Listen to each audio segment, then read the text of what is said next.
All right, all right, all right. Greetings and welcome back once again. This is Imuna, and I pray that everybody is doing well. You don't know already.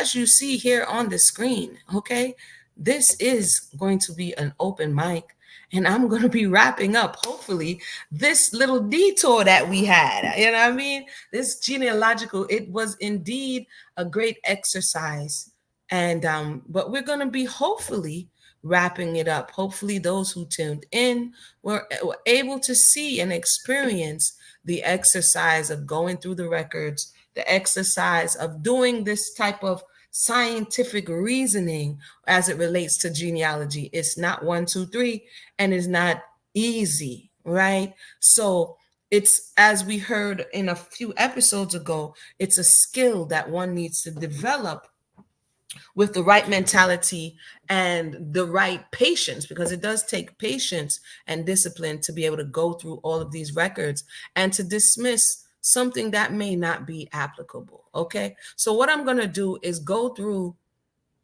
I'm going to go through some of these comments. I'm going to recap in that way to make sure I didn't miss some of the comments on the video. So I'm going to go through some of these comments real quick, and then I am going to open the mic, right? And I know that through this exercise of replying to some of the theories that were espoused on the computer, that the comment section, I don't know if it was me or that the comment section wasn't necessarily following along with what the subject matter was. And this has to do more with communication than anything else. Give me 1 second. I'm hearing background noise.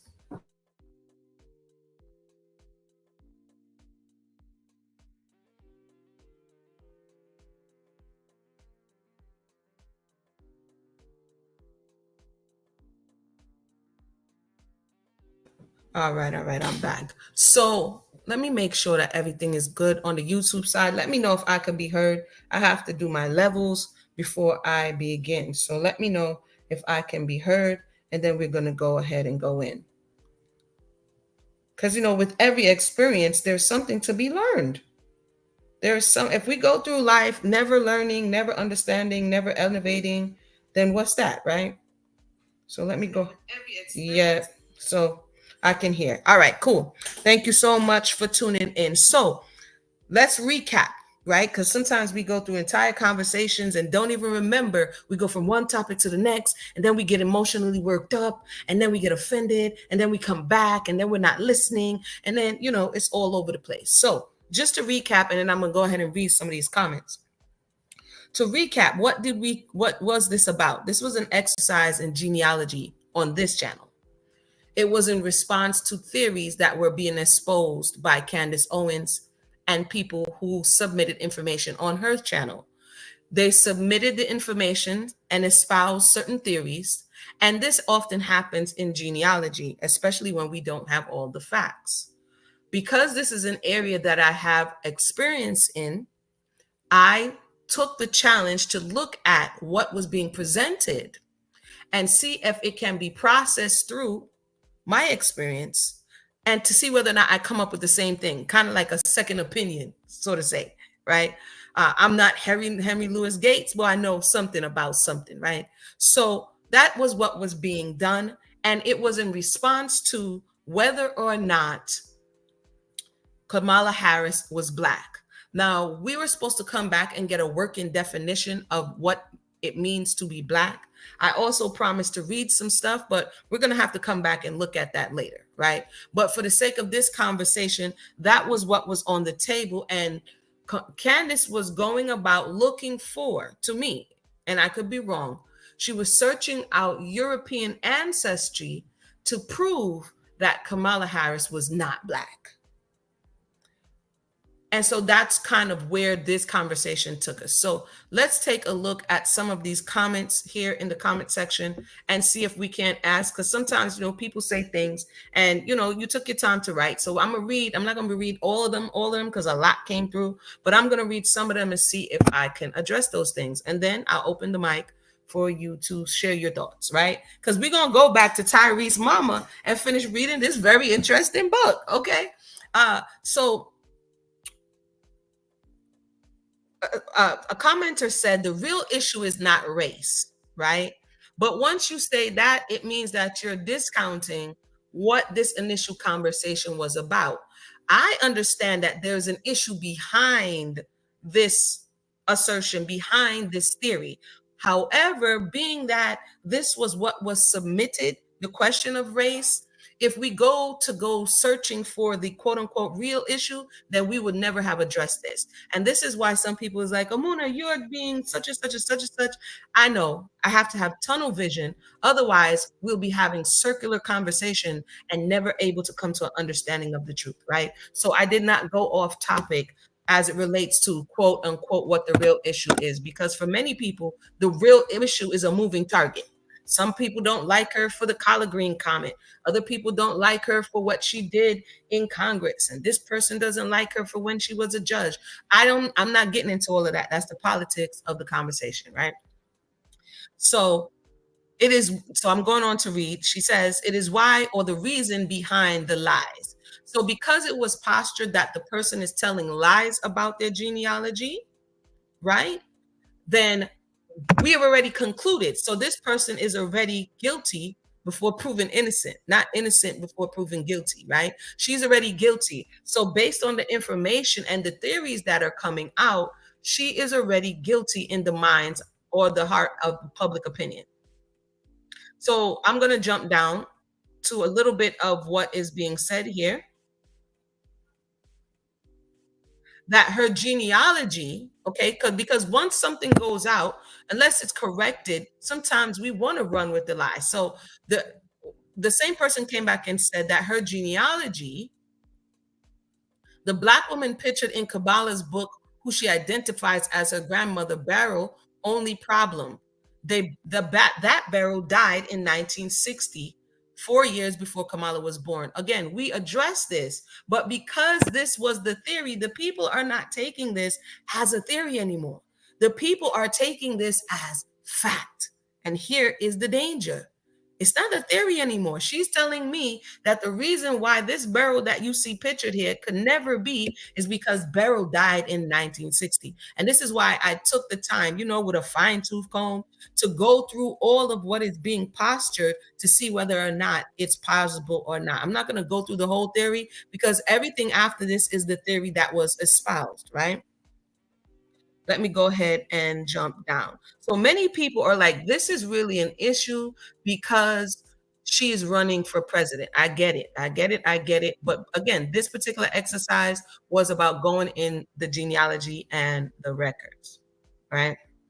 So again, people who just heard and saw a few records are going off of seeing and hearing just a few records, not cross-referencing the records, not doing more research. You saw a few old-looking records and you're like, this is it. I totally believe it. Anything anybody else is saying is crazy. That means, again, we have a confirmation bias and we're not willing to investigate, even if someone has to go to court. And they have to have time to be able to, this is what you're accusing them of. And we do this in relationships with people. Hey, I already believe that the person is guilty. I already feel that you're guilty. So I don't want to hear anything else that you have to say. And this is why we have a breakdown in relationships. If we're able to emotionally grow our intelligence, our emotional quotient, like we grow that, so where we have a level of objectivity. And I know it's difficult because when emotions come in, it's feelings over facts and not facts over feelings, right? So in this particular case, because it's to me, from what I'm seeing, because it's an emotionally charged space, people want to believe it, therefore they do. Okay. So let me go ahead down to some other uh comments here. Another comment was that those pictures of Kamala and that servant are photoshops too, by the way. So somebody, Candace Owens, espoused, because I have to say it was her because that's who I heard said it, that she felt it in her gut that this woman was the help and the servant. And everybody who's listening has now committed that to the Wikipedia file of all things true. They haven't proven it. You understand? And here we are. But that was interesting. Let me go ahead down here and look at some other things that were said. so that we can get, because some good things were said about, learning about the history if that's what you're interested in. Jamaica has the most Irish surnames, the person says, town names outside of Ireland. There is a town called Irish Town. So mixing was extensive, and the one drop rule was standard practice as it was with all other European enslaved society. Interesting. And they admonished Candace to read a history book about Jamaica before saying things that may not be true. So one of the stumbling block that we can learn from is that at least, at bare minimum, try to avail yourself. I mean, you're not going to know it all because studying for years, there's people say, Amuna, like I said something about the list that what's his name, Hamilton Brown was on about the slave returns, and I erroneously attributed. Welcome to those who just joined us. I erroneously attributed it to when they were being compensated for when they were being compensated and the slave masters were being paid reparations. And someone was sharing more information with me, and I took note. I said, you know what, I got to go read more about that. I was aware at the time that I didn't fully understand the layout of the risk. And if you listen back to what I was saying, but I appreciated that feedback because even in this study, there's still more to learn. I'm going to open the mic in a little bit. Right now, I'm just going through some of these comments because we're winding down, hopefully, on this exercise, right? We're winding down on this exercise because, as someone said in the comment section, Amuna, I know this research takes a lot. It does. All right. So it takes a lot out of you. And so, yeah, definitely. Let me go ahead and jump down here.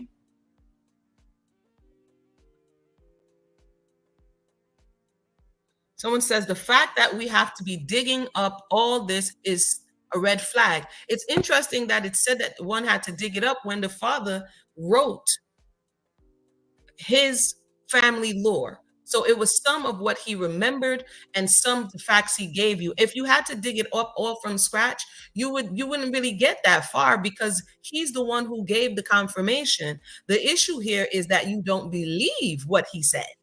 It's not that you haven't been given some information. From what I'm listening and hearing, is we heard what you said, but we choose not to believe you, and we also choose that there has to be something else that you're hiding. The person goes on to say that she's not black when if she has, because she might have like less than 1/4% sub-Saharan Africa. I find it interesting that the pendulum has swung to the you're not black, you're black. If I say so, if I don't say so, if I say so, if I don't say so. I find it curious, but we're going to continue. I'm not going to go off on that tangent. Someone speaks to the dumbing down of research, history, and education on social media. And I would have to agree with that comment because I see and hear so many people like, this is excellent research, but we haven't taken the time to cross-reference it. The way, even though you're saying this is my theory, you're presenting it as it is fact in such a way that people are changing. Literally, the last video that she dropped, by the time I got to the records, somebody already put Joseph Bravo Harris in Alexander Harris's record. I'm like, oh my goodness, now y'all doing too much. By the time I got to the record after that video dropped yesterday, somebody already put it in and changed it. So this is going beyond, oh my goodness, we're trying to explore something. It's going into other realms that, it shows a lack of respect for one another, right? But let's continue. Okay, we have a praise report here. The person says that they had personal experience of searching online records office for Jamaica recently after losing her mother, and rest in peace to your mom. They found their granddad and the great grandparents' children were all registered, both living and deceased. And I'm telling you, this experience is very rewarding. It's amazing how far back I could go. I felt like I walked in their shoes. Somewhat was quite emotional, but then you hit post-slavery. The person says they also found slave master with records of slaves and livestock, the same family name as the paternal side from the same part of Jamaica. She found it a quite emotional journey. And this is what I'm speaking to. If you use this for what it really is for, trust me, as Chris said on the 2 episodes ago, it is for healing. You will see name because all of their DNA and a lot of their experiences beyond DNA, epigenetics, experiences, the energy field that you operate in today is coming from a collective of your ancestors, right? So when you say names that you didn't know existed and you learn a little bit about what they experienced, it helps with clarity today. So I know people are interested in Kamala Harris's history for very different reasons, but I hope and pray that somebody who's listening today will begin to use the records for even helping you and your family restore a piece of your history. Not everybody has all their history written in the back of or the front of their Bible. Not everybody was given this history. Some people only know bits and pieces, right? And that was also said about the other day. Well, how can you have a whole family that you don't know anything about? It happens. Okay. The vestiges of slavery, the remnants of slavery is real. You will have whole portions of your family that left or migrated that you don't know anything about. Right. So to act as if that is unheard of is doesn't make any sense to me. But let me continue. I should be saying, I don't know if I should be saying the names because sometimes people like, Amuna, why don't you say the names? But Shay Love says that she's Black and Indian with Caribbean heritage, just like Kamala. Her mom is Indian and her dad is Black from Guyana. She's a descendant of Black African slaves and brought to the Caribbean and the Americas during the slave trade, as well as a descendant of indentured immigrants from India, because just like those who came from China, just like those who came from Ireland, and India, you had people after slavery that were brought over as indentured servants, right? They worked for a period of time and then they were let, quote, free, right? And Chase goes on to say that she's proud of her heritage. I'm just reading some partial things here. I'm gonna put the link in the box. I'm gonna keep going down. This is just one video to show that people may come for different reasons. Some people may come because they want some juice or they want some back and forth or they want to hear some political stuff. But other people who come for different reasons, I'm glad that this exercise was able to speak to them where they were. Okay. Kenny goes on to say, I'm not down with Kamala, but this debate about if she's Black or not has got to be the most ridiculous argument ever. He says that he believes she's more than the one drop rule if you go by her genealogy. Okay. All right. And somebody named Jared says that he's a white man from the States and lives in the South. This is in response to, it's ridiculous. He says, I know Black people that have rejected others because one parent is white and one is Black. We don't want to talk about that part though. This is very true, right? This is why people care about the claims Kamala is making. She has never celebrated her Blackness until she could use it to sway those who care about skin color. So again, people are talking about identity politics, right? He goes on to say other things. But if you look at being rejected by the community because one person is Black and one person is white, does that or does not affect how the person quote unquote identifies? And even if someone identifies in a certain way, does that no longer mean they are who they are? That's it is a difference between how you identify and what you really are. Right? I put the link in the box. I'm gonna come there back in a minute. I'm just reading some of these comments.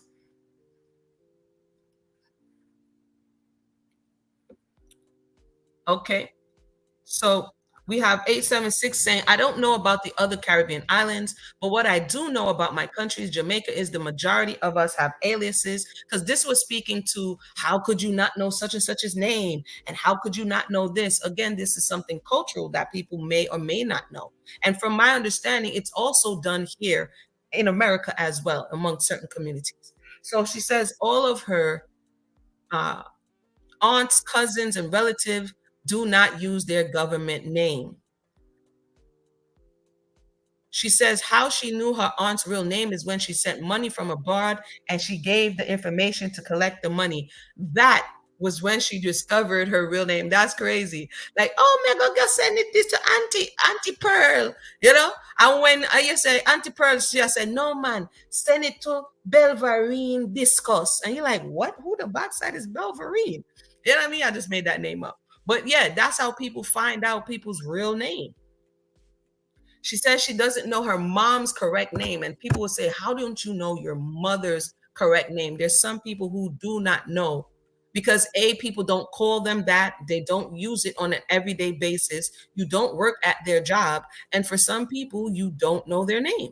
She goes on to say, my husband's sister and brothers have aliases, including him. It's a cultural thing. Therefore, the other nationals that don't know about other culture have no right to speak on the topic. And I think, this helps us to discover and explore and expound upon the topic so that when people speak, they're just a little bit informed, right? I'm going to jump down here.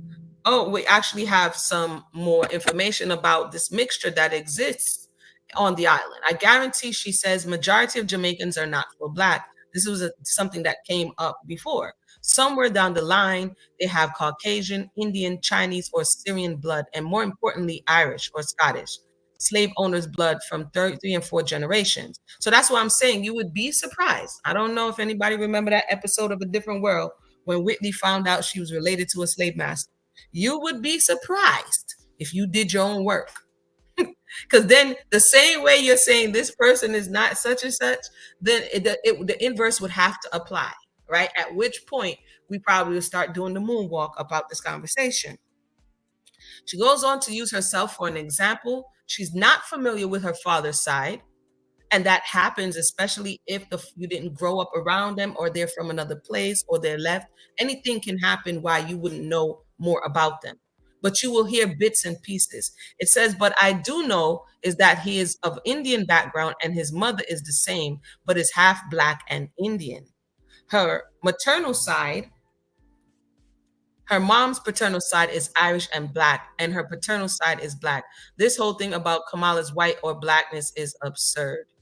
Some Americans, especially the African Americans, she says, are the ones that she thinks is more concerned with this. And then you guys let me know, is this what the concern is? Is it really about whether the woman is black or could be described as black or whether or not she never identified as black? Is it really about what courses through her brain, through her veins, or is it how she presents? Again, for those who just joined us, we are wrapping up, hopefully, on this conversation.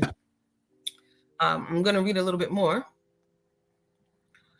In defense of Roaring Lion says, speaking of Candace, she had questions and she tried to dig deeper.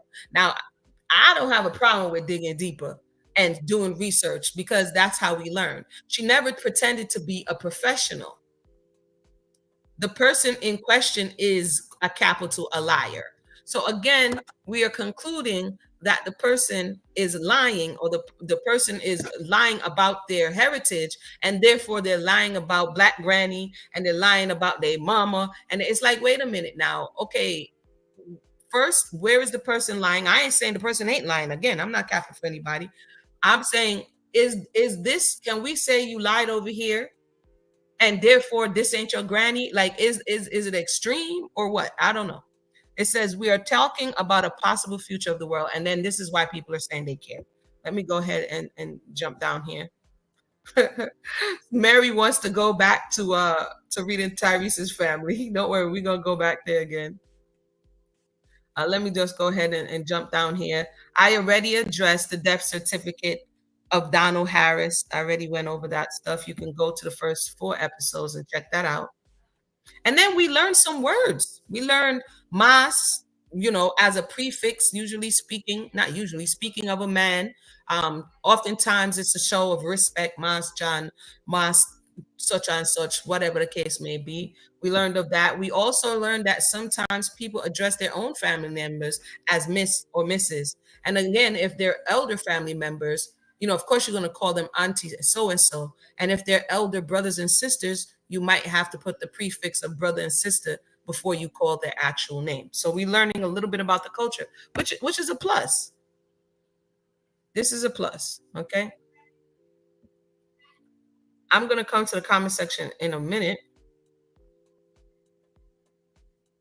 This one was interesting that you thank you for enlightening us, but I wish you would have gone further to Donald J. Harris's birth. Again, this is a lot of information. There was 100 million, I'm exaggerating, but it's like it was like all of this stuff was being thrown at the wall at the same time, right? All of this stuff is being thrown at the wall at the same time, and therefore it would be nothing but confusion if I tried to answer every single one. The amount of time it takes to do this research. Just yesterday, I was like, I had to tell myself, go to sleep, man, just go to sleep. Because when I start doing this research, I just keep looking and looking. And I said, let me go to sleep, wake up fresh, and then do it again. So it's not as easy as what about this? What about that? Go over here, look over there. Then you come up with what we saw. When somebody's rushing it, it's not something that you can rush in that manner, right?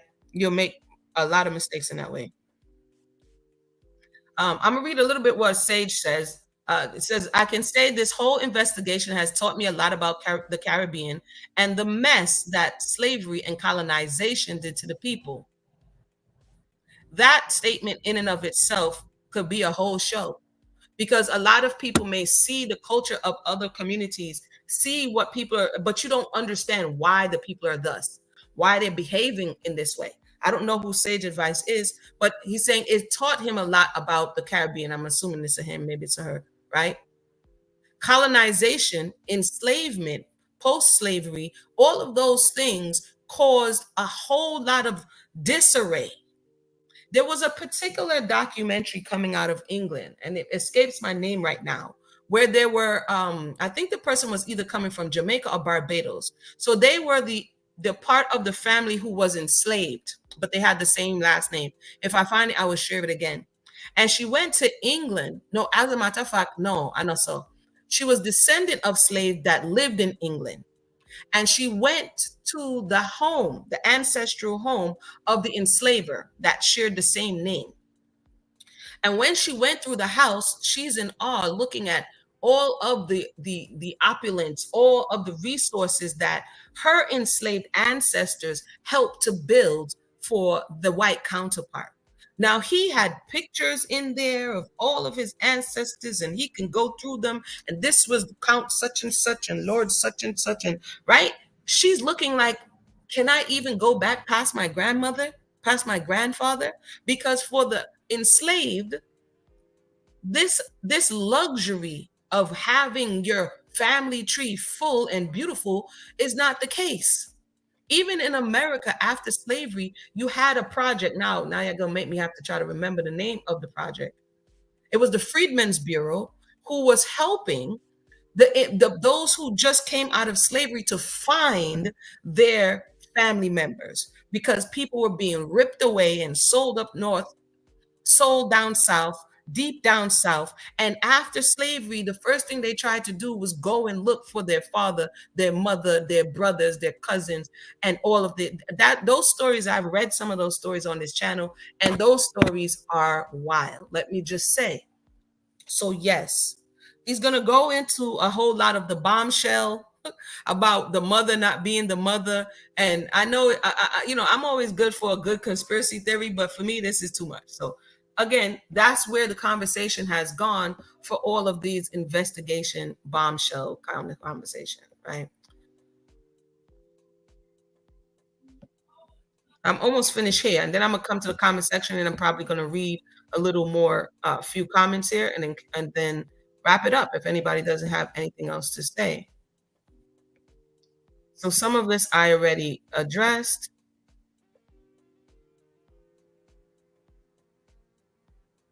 Someone else says that they appreciate the deep dive. They have a similar genealogy. The mom is Jamaican, dad is Trini.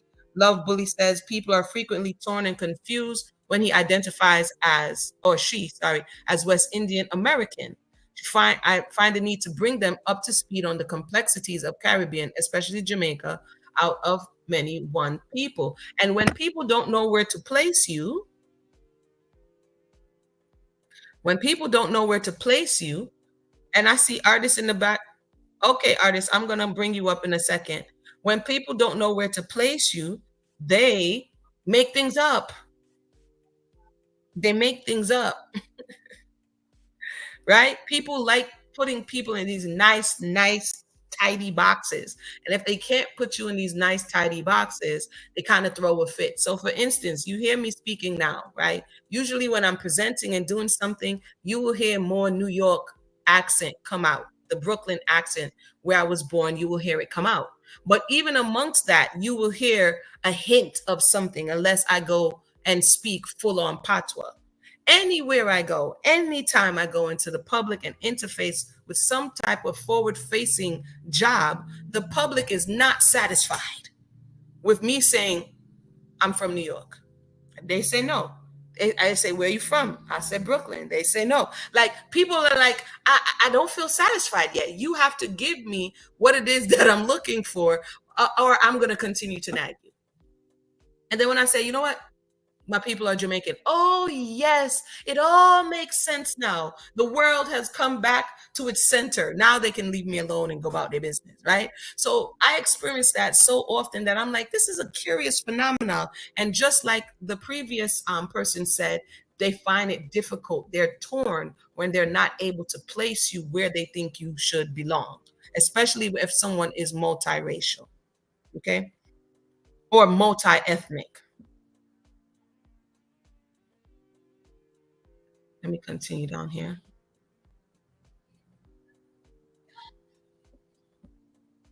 And if my email, if somebody has like a question about their genealogy, or someplace that they may be stuck, just you can go ahead and email me, and I'll see if I can help in the process based on whatever information. I've done that for a few people. So if you may be stuck, just go ahead and email me, and we'll see if we can help a little bit in that area. So I'm gonna go to the open mic now, and then we'll read. I haven't been reading what's going on in the comment section, so I'll come there too as well. Artists, welcome to the conversation. Hey, welcome. Thank you so much and good evening. Good evening. And first and foremost, I'd like to comment you again on the work that you put into this. It is not easy work. It is time consuming. It's a headache. It Hmm. is, what not, and it just have you dizzy if you're not centered.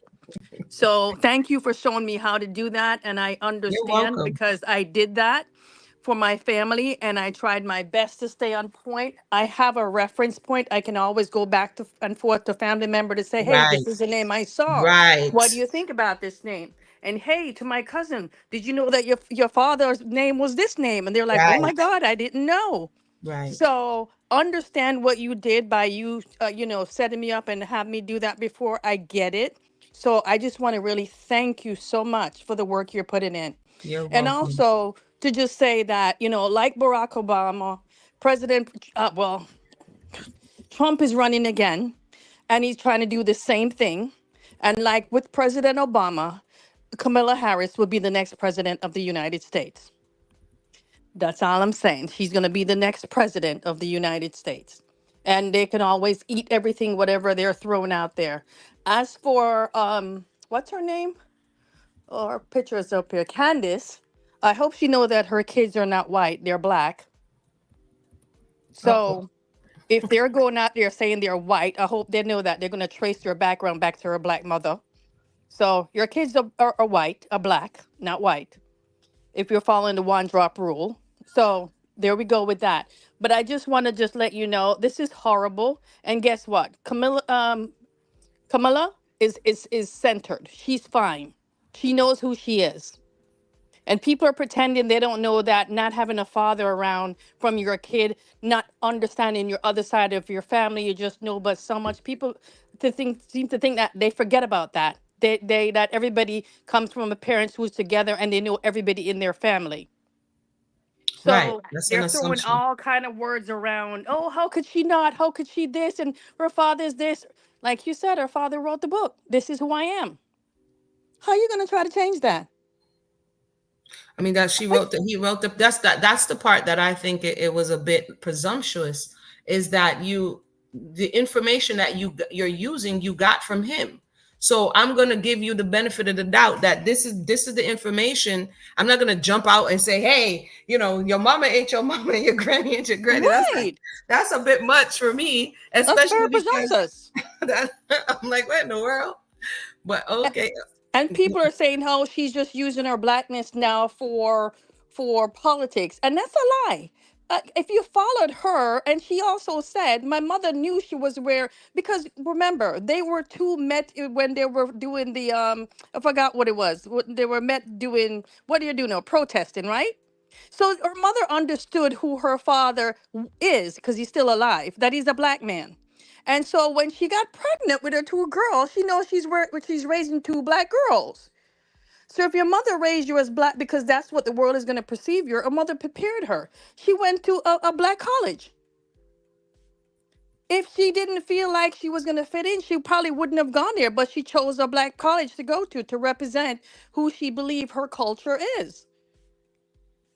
So a Well, lot of people are just like, never see come see, and they're saying all kind of things, just hearsay, and not reading, not looking at the history. Same thing about her the criminal record of how what she did in California. People misunderstood. It's just hearsay. I wish people would research the same way you research to understand and stop following buffoonness.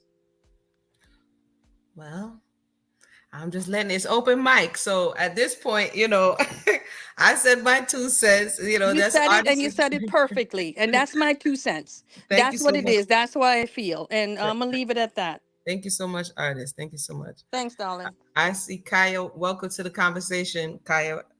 So, I'm gonna, I'm gonna go we ahead and chat bring you to me there for annoy people again once more. up. Look, Kaya. Y'all start trouble tonight. Yeah, man, I love it. No, nobody start no trouble tonight, man. Recap the No, thing, man. no, Recap you it. want me love me. I love truth. You see, Candace Owens, she's not my cup of tea. I don't really. She's not my cup of tea. But you know what? She speaks a lot of blunt, painful truth. I mean, that man, I like the truth. Whether it serve me or it don't serve me, I like the truth. So anyway, forget Candace Owens because I think I would say I would agree with you. Her research is wrong, and you've valiantly proven that. But that does not mean that Kamala Harris is a black woman. I don't have to call her as such. The sister that was just on, it's up to her, but she was saying that Kamala went to a historically black college. I didn't know that's what determined. I didn't know that's what make you black. I mean, like, are we just gonna ignore the fact that people who look like Kamala Harris and even have a little bit of black ancestry, they can basically move around in our community like demigods of our society because we propagate them because of their because I'm high color and I'm pretty here and like are we gonna pretend like we don't know that? So of course, why would she not go to a historically black college and immerse herself in a black culture when it suits her? Because we'll kiss her backside and tell about oh she brown and pretty and you know what I'm saying so what who doesn't love to be told all the best things about themselves? Well, You know what I I'm mean, I saying? can't presume to know why she did go. I wasn't there. People, I don't. let's just be I, real. I can't presume to know why she. What was the impetus for her going there? I don't know. Again, y'all know I like to stay on the straight and when me reason, me a reason, and when me I stay upon the straight and narrow, me I stay upon the straight and Yeah, narrow. but So we're also common sense people. We're also black. We've no been man, through me it not our say whole life. no. I'm just saying this is You an know what I open mean? mic. We did like 4 episodes, there's a lot of information and research. So now I'm just opening the mic and you free to go and talk. Go and talk. Okay, let's just all right. Let's just state what we know. Her mother is a whole East Indian. Are you familiar with the term deity? Her No. mother is a deity. That is basically like the Brahmin, basically, right? And they have very discouraging feelings about the quote unquote black people of India. Or they're not black like us, because the definition of somebody who's called black like we would be is basically Niger Congolite. So even if you're talking about the city people of India or the whosoever, which I was kind of alluding to the other day, they're not Niger Congolite. They're not like black. They're not from the Atlantic slave trade. They're not from West Africa. They don't have any association to us. So wouldn't it Other just than basically say African, a descent of wouldn't it? Because that would just clear it. Instead of saying black, which is a complexion, it's a color. Why don't we give the region so that we can better understand what is being said? Wouldn't it be you just can say that. no? I Yeah. wouldn't disagree with that. I wouldn't disagree with Okay. that. But as I said before, or and I believe everybody here listening knows that black is basically like a place marker for the people who are from the western coast of Africa and the diaspora as well. I agree with you. You have dark skinned people. We don't have the majority on melan and you know and melanated skin. But when people say black, we know who we are talking about, whether for good or whether for bad. We know who we are talking about. Right? We're talking about Niger Congolide people. That is us. Like embrace it, people. That is what you are. Somebody who has, first of all, let's just be real. Her mother is an Indian woman. Okay, an East Indian woman, not a Caribbean West Indian woman. She's an East Indian woman. Her father is a Jamaican who is like, do we have eyes? Do we even not even say eyes?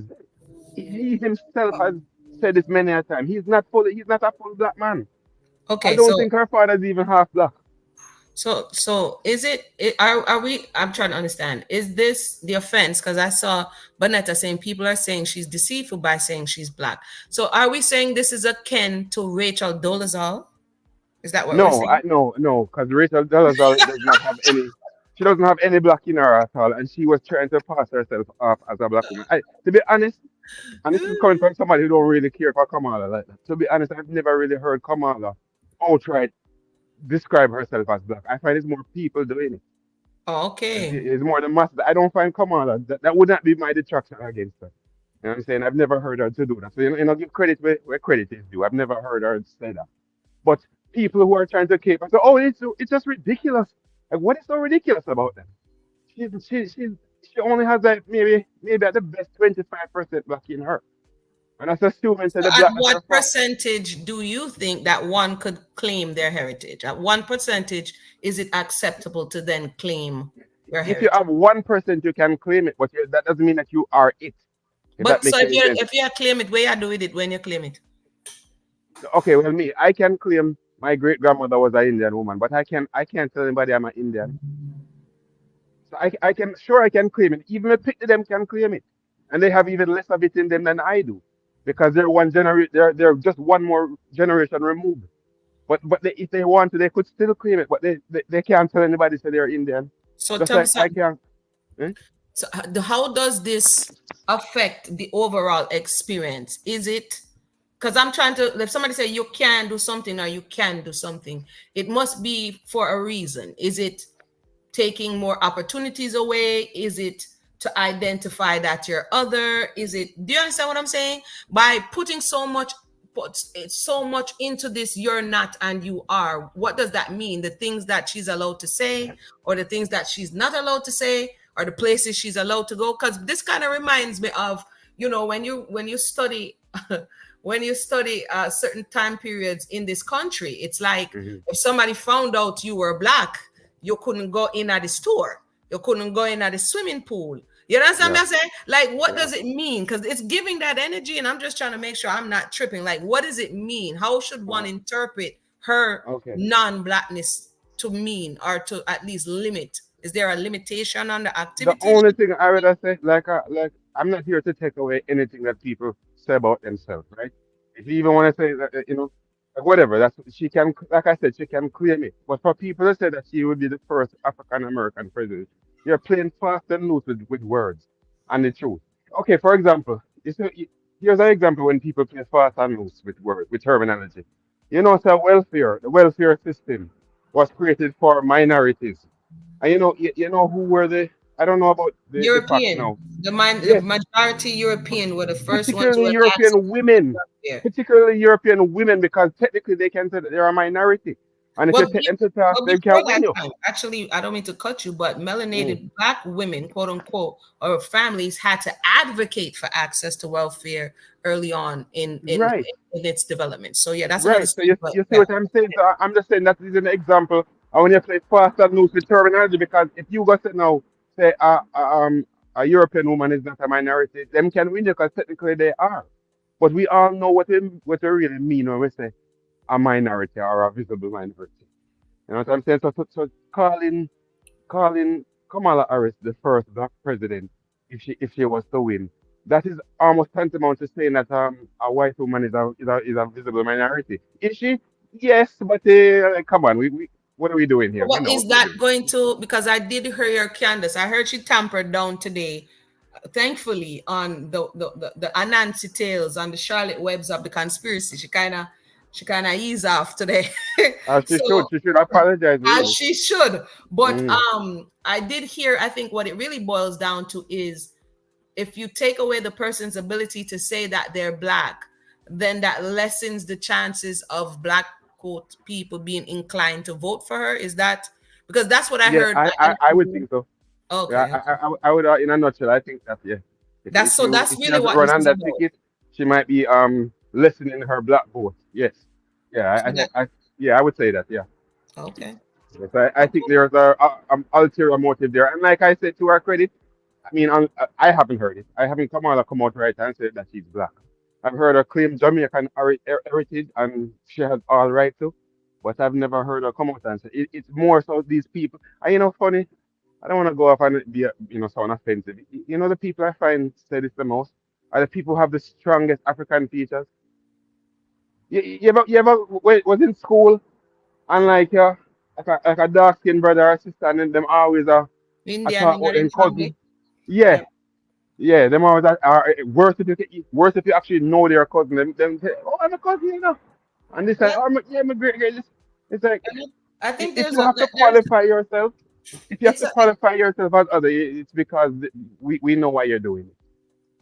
You know Well, what I I mean, mean? it's part of, I mean, part of it can be true, and part of it is what people want to associate with based on what color translates as in society. Like, if you watch, and I don't mean to go off topic, but it's kind of on topic. If you watch, like, the bleaching documentaries, whether it be Yeah, on in Jamaica, whether it be in Africa, you will right. hear why they're saying they want to bleach for how they appear and the economic advantages that they Them perceive things. will be gained from Yeah, doing so. You get me? right, So right, it's the same reason why one would say, say me have Indiana, say me have this, because in their mind, showing up authentically 100% African, it is going to be at your disadvantage socially and right. economically. You get me? But none of So, these are good things, though. Whether it's but for economic advantages or mental, or you feel like people are going to treat you better, you got to get an extra cookie or all something. right. None of these things are good things. No, it's not, but it's the reality. And this is why someone said it was a good exercise in understanding uh, the Caribbean history as well as American history. Mm, These are one of the vestiges or the remnants of enslavement. People say, oh, slavery a long time ago, you have to stop talking about that. But the reality is the leftover is still here. What we're true. talking about is I have never seen this is why I find this curious, and I see somebody else just coming. Why I find this curious is this are the first time when me I see somebody, as you're saying, fighting for someone to be white. People Usually are it's fighting. the other way around. Maybe I missed something. Who's fighting? Oh, you mean No, fighting for I'm Kamala to be saying white? I'm saying the Candace investigation Oh, was oh, oh. pursuing the white ancestor so you can disqualify the black one. That's not I, usually what happens. What yeah, but I think usually maybe disqualify. Sorry for cutting you. Go on. Sorry. no, what usually happens, I'm saying, I don't know if you've ever seen those lists like, oh, people who were Jamaican or people who are Caribbean that you didn't know. And they Hmm. go into all of these actors and actresses that have the one family that come from Trinidad, or you get what I'm saying? And it's like, Yeah. oh, now that country claims this person, like Alberto Rivera. I didn't know Carlton from Fresh Prince was Trini, or that Nia Long's father was, well, I think he's Trini. You get what I'm saying? But Carlton when you are Ashley and sister. I think it's sister you talk. no, No, him man, at the sister you brother, talk. Ashley. Al, Okay, cause Al, the Ashley is a Alfonso Trinidadian too. Rivera. Because when Okay, I they didn't know that. asked I him, know about yeah, Ashley.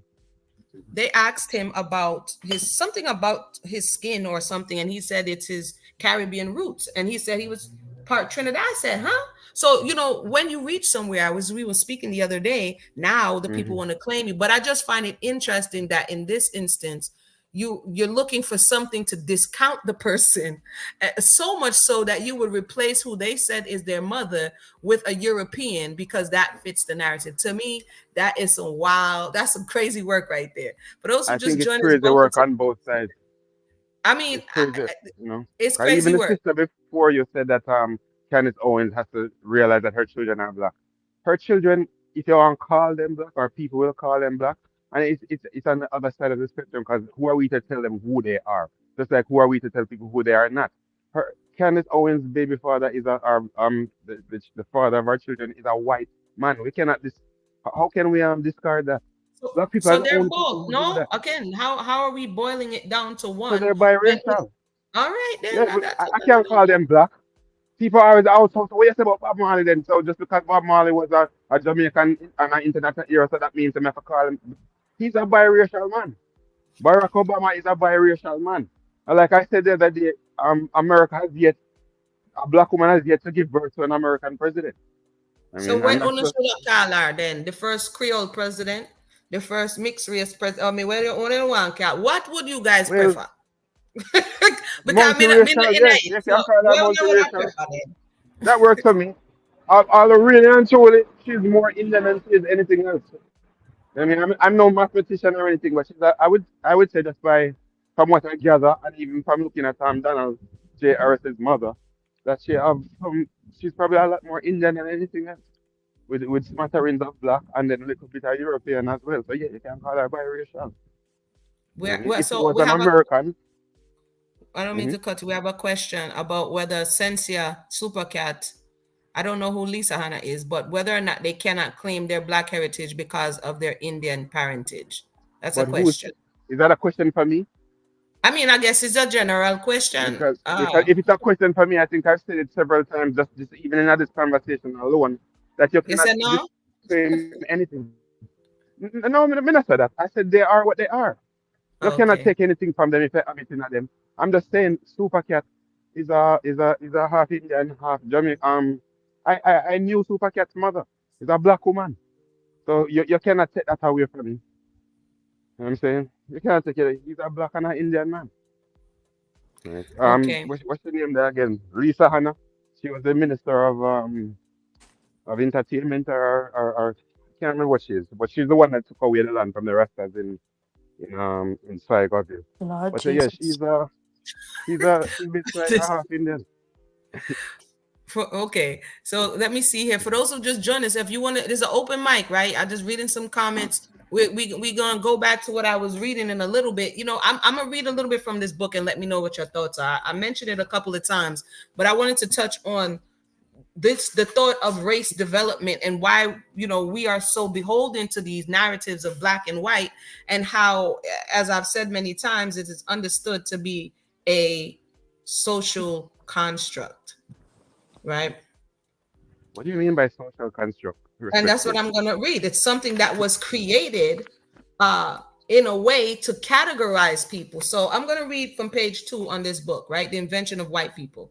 It says, prior to the label of white, quote unquote, people were referenced by a number of possibilities, including national origins such as Spanish, British, or Brazilian, or by religion, Jew, Christian, or Muslim.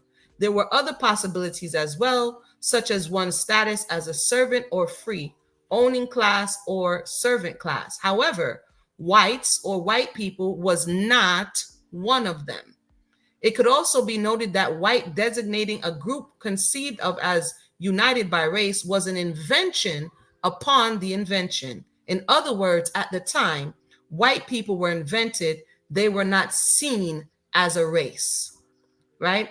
And so she's reflecting on a law that comes up in 1681 in the colony of Maryland. So, in the founding of this country, even when you look at the documentations, and if you look at other documentations in the Caribbean, I find that to be true. You're not seeing, you would see for complexion, it will say dark, white, such and such, but it would say the nationality, English, British, whatever it is. It wouldn't say that this classification totally encompasses who that person is. And I think In in America?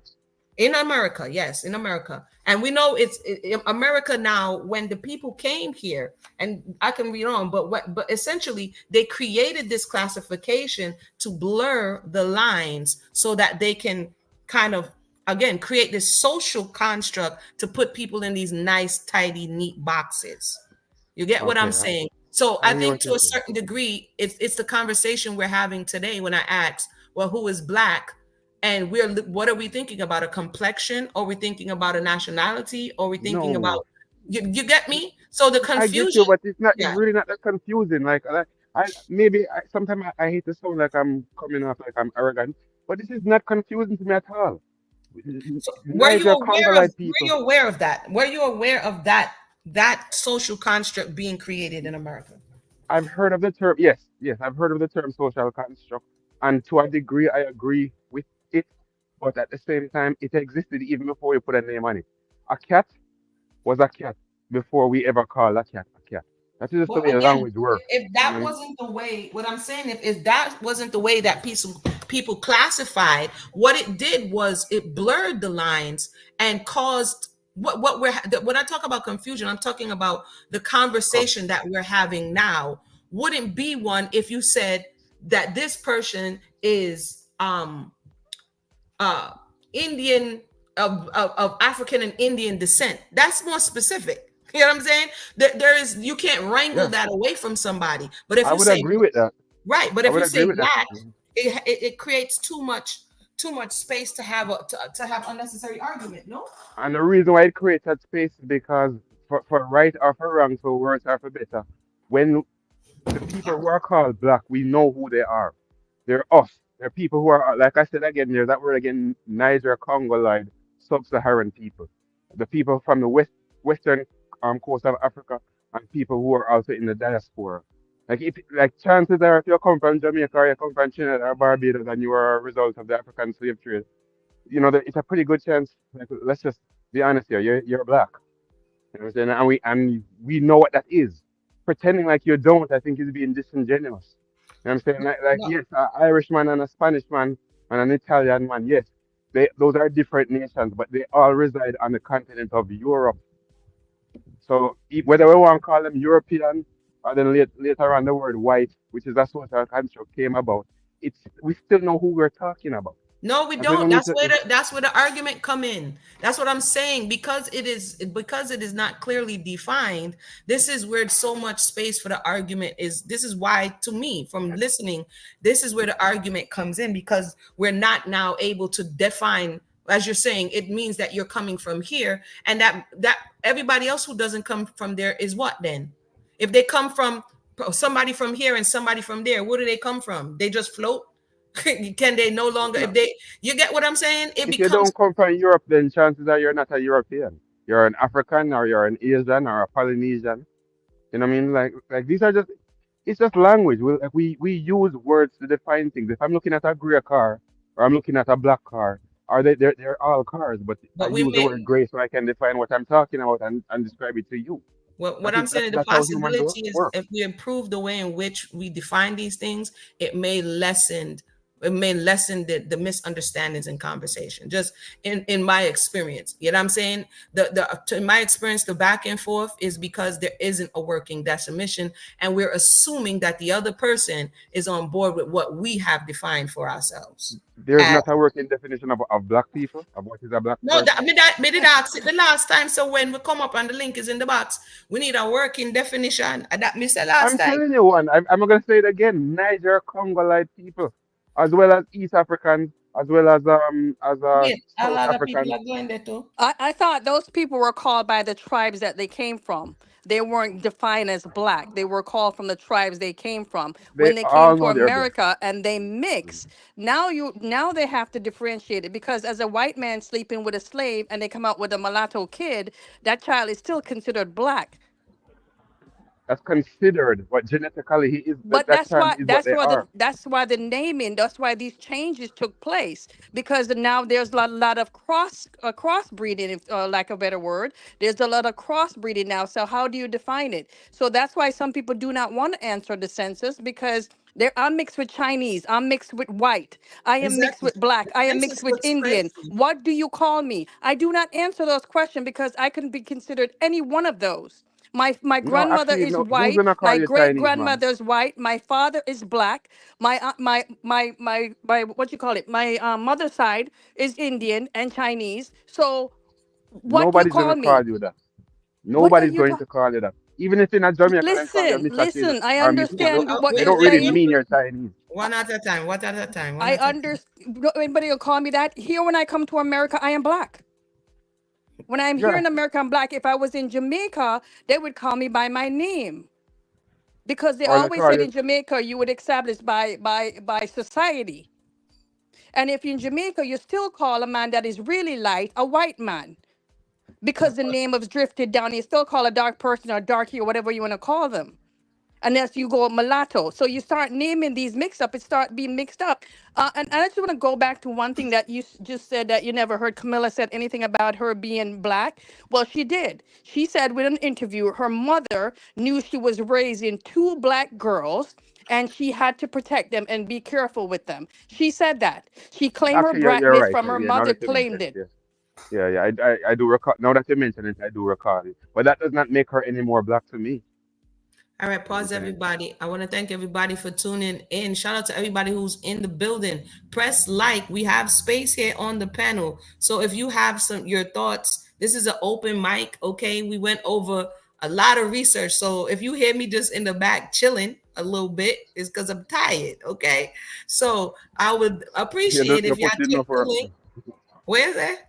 I'm gonna say you put in a lot of work, so No man, enough that's work, what. man. Last night, me I don't wake back know, up man. and said, enough work, man. So listener, click the link if you guys want to share your thoughts on the findings, right? We're gonna disagree and then we're gonna agree and then we're gonna do what it is that we do. As long as we do it respectfully, right?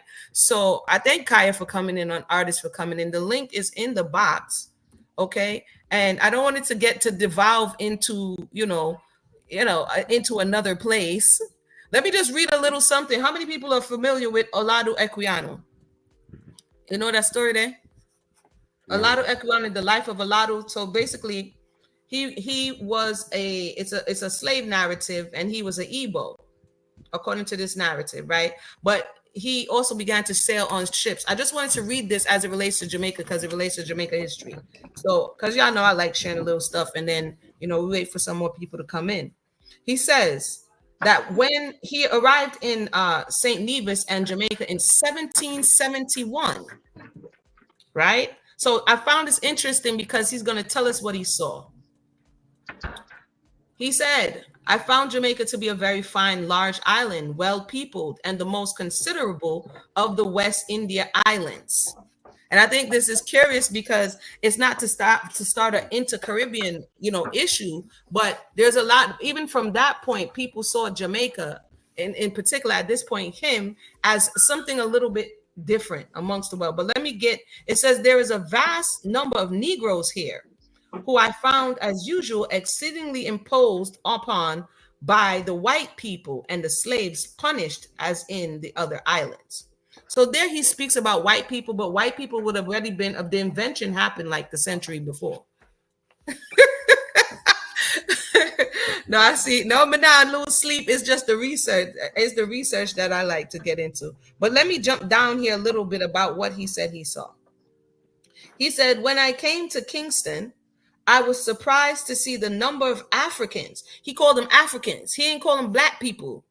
He said he was Which they surprised are. to see the number of Africans who were assembled together on Sundays, particularly at a large, commodious place called Spring Bath, right? Which is curious. So he's giving you some of the history of that time, that when they had some time off, they were congregating. But here's another curious thing.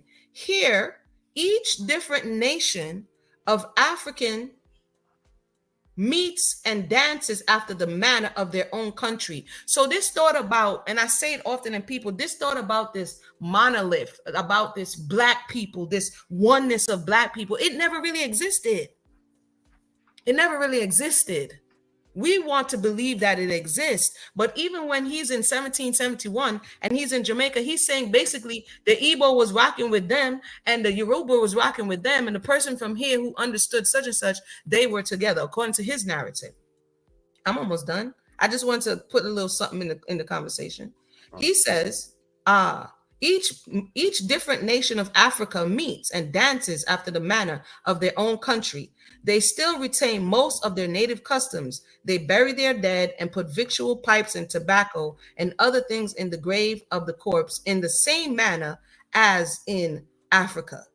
I just want to share that a little bit because during that time, right, when before there was this mixing really of even the different cultures, when people got to this side, they were retaining their culture from their specific land, from their specific tribe. You get me? And after a while, you see the mixing. But that's something to kind of put in there because he didn't say he saw black people. He said he saw Africans that were segregating themselves according to their tribes. And somebody may say, Africans "Oh, have you're the always been very tribalistic people, whether we very." want to admit it or This is not. what me I try to say when we say Yeah. black. Me say why it need more defining because even then it wasn't that. You But understand? they're black people. They came from the. Okay, I'm gonna say it I again. get I no, don't know it's how I not that can. I don't get it. I don't want no, it is not that I don't get what you're saying. I'm saying as we have these conversations amongst ourselves and in these very public spaces, in order for the conversation to move forward, because really this conversation was about did we find any of these people in her genealogy? And according to the studies, we did, if the record is to be believed, right? So if we're saying we're not contesting her, then how do we move this conversation forward? Because as artist says, we have people amongst us that's not Kamala, but have the same mixing that she may have. What is the Most way? Jamaicans do not have that. No, Most what I'm Jamaicans saying are is, not like Kamala Harris. well, artist is on the line right now. And she just told us. She just Yeah, but told us and I'm that. saying most Jamaicans like walk around in a Jamaica now. Most No, what Jamaicans I'm do not saying look like is Kamala that Harris. we looking to alienate the people who are amongst us who have this experience, right? Because if we're not, then it would behoove us to hear them out and hear, like I asked artists, what was your experience in Jamaica versus in America having the background that you do? Where's artist? Shigan? I think her mic might have went out. Okay. Artist? At the risk of talking for artists, which I'm not going to do, but like No, not talk for her, people in not America. talk for her. No, no, no, Hold say that. on. I'm not going to. I'm just giving you a because I have a lot of Wait, wait, highly mixed people in my family as well, so and wait, they hold get on. better treatment. Hold on 1 second. Hold on 1 second. Artist, you can come up to the microphone. She said, all right, artist, hold on 1 second, Kaya. Artist, if you can, please go out and come back in. I just want to hear your experience because again, we're having conversation of the different experiences. We all can be living in the same place. We all can be exposed to similar things, but have very different experiences. And so to build these type of relationships and really move the conversation forward, we have to be to a certain degree. We don't have to, it behooves us to be willing to hear out other people and their experiences. Because part of what I'm hearing, even in this Kamala Harris, is that yes, you may be those things, but based on what we, the people, the populace, see you as, then it's like you don't give them permission to have their experience or feel how they should feel, right? Because of and I see that a lot. Even if you hear this, and I've had this conversation about the quote white, the light skin, dark skin debate.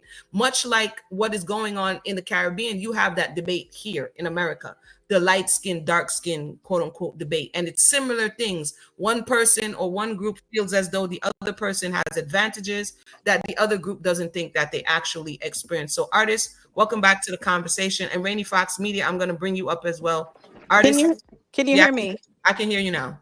Okay, wonderful. So my experience in Jamaica growing up as a little girl, I mean, I left there when I was 16 years old. But my thing was I was like the different child. I was the light-skinned red gal they would call you. My Yep. brothers were dark and but it wasn't as if okay, black or white. I didn't even understand it being that young. My great grandmother was white, as I told you before, from Scotland. She's white, married a black man. And so for me, with my father being that, and then my mother being Indian as well, from Indian heritage is where she came from. Her mother was Indian, and her father, I think he was mixed Chinese or something like that. But that's what I came out of. And I was considered like the red girl, red gal, red girl, light skinned picnic or the pretty picnic or whatever because of my color. When you come here to America, they didn't believe you were Jamaican. It's like, you're Jamaican. It's like, what do you mean you're Jamaican? but then you're being classed in black because you don't have the straight hair, really pale kind of thing. So of course you have to choose black because you have the heritage of black in you. So I didn't even understand that until I came here to America and understood, like, wow, this is different. When I came here, I went straight to Chicago. Near Chicago is filled with Caucasian. And that's where I went to school.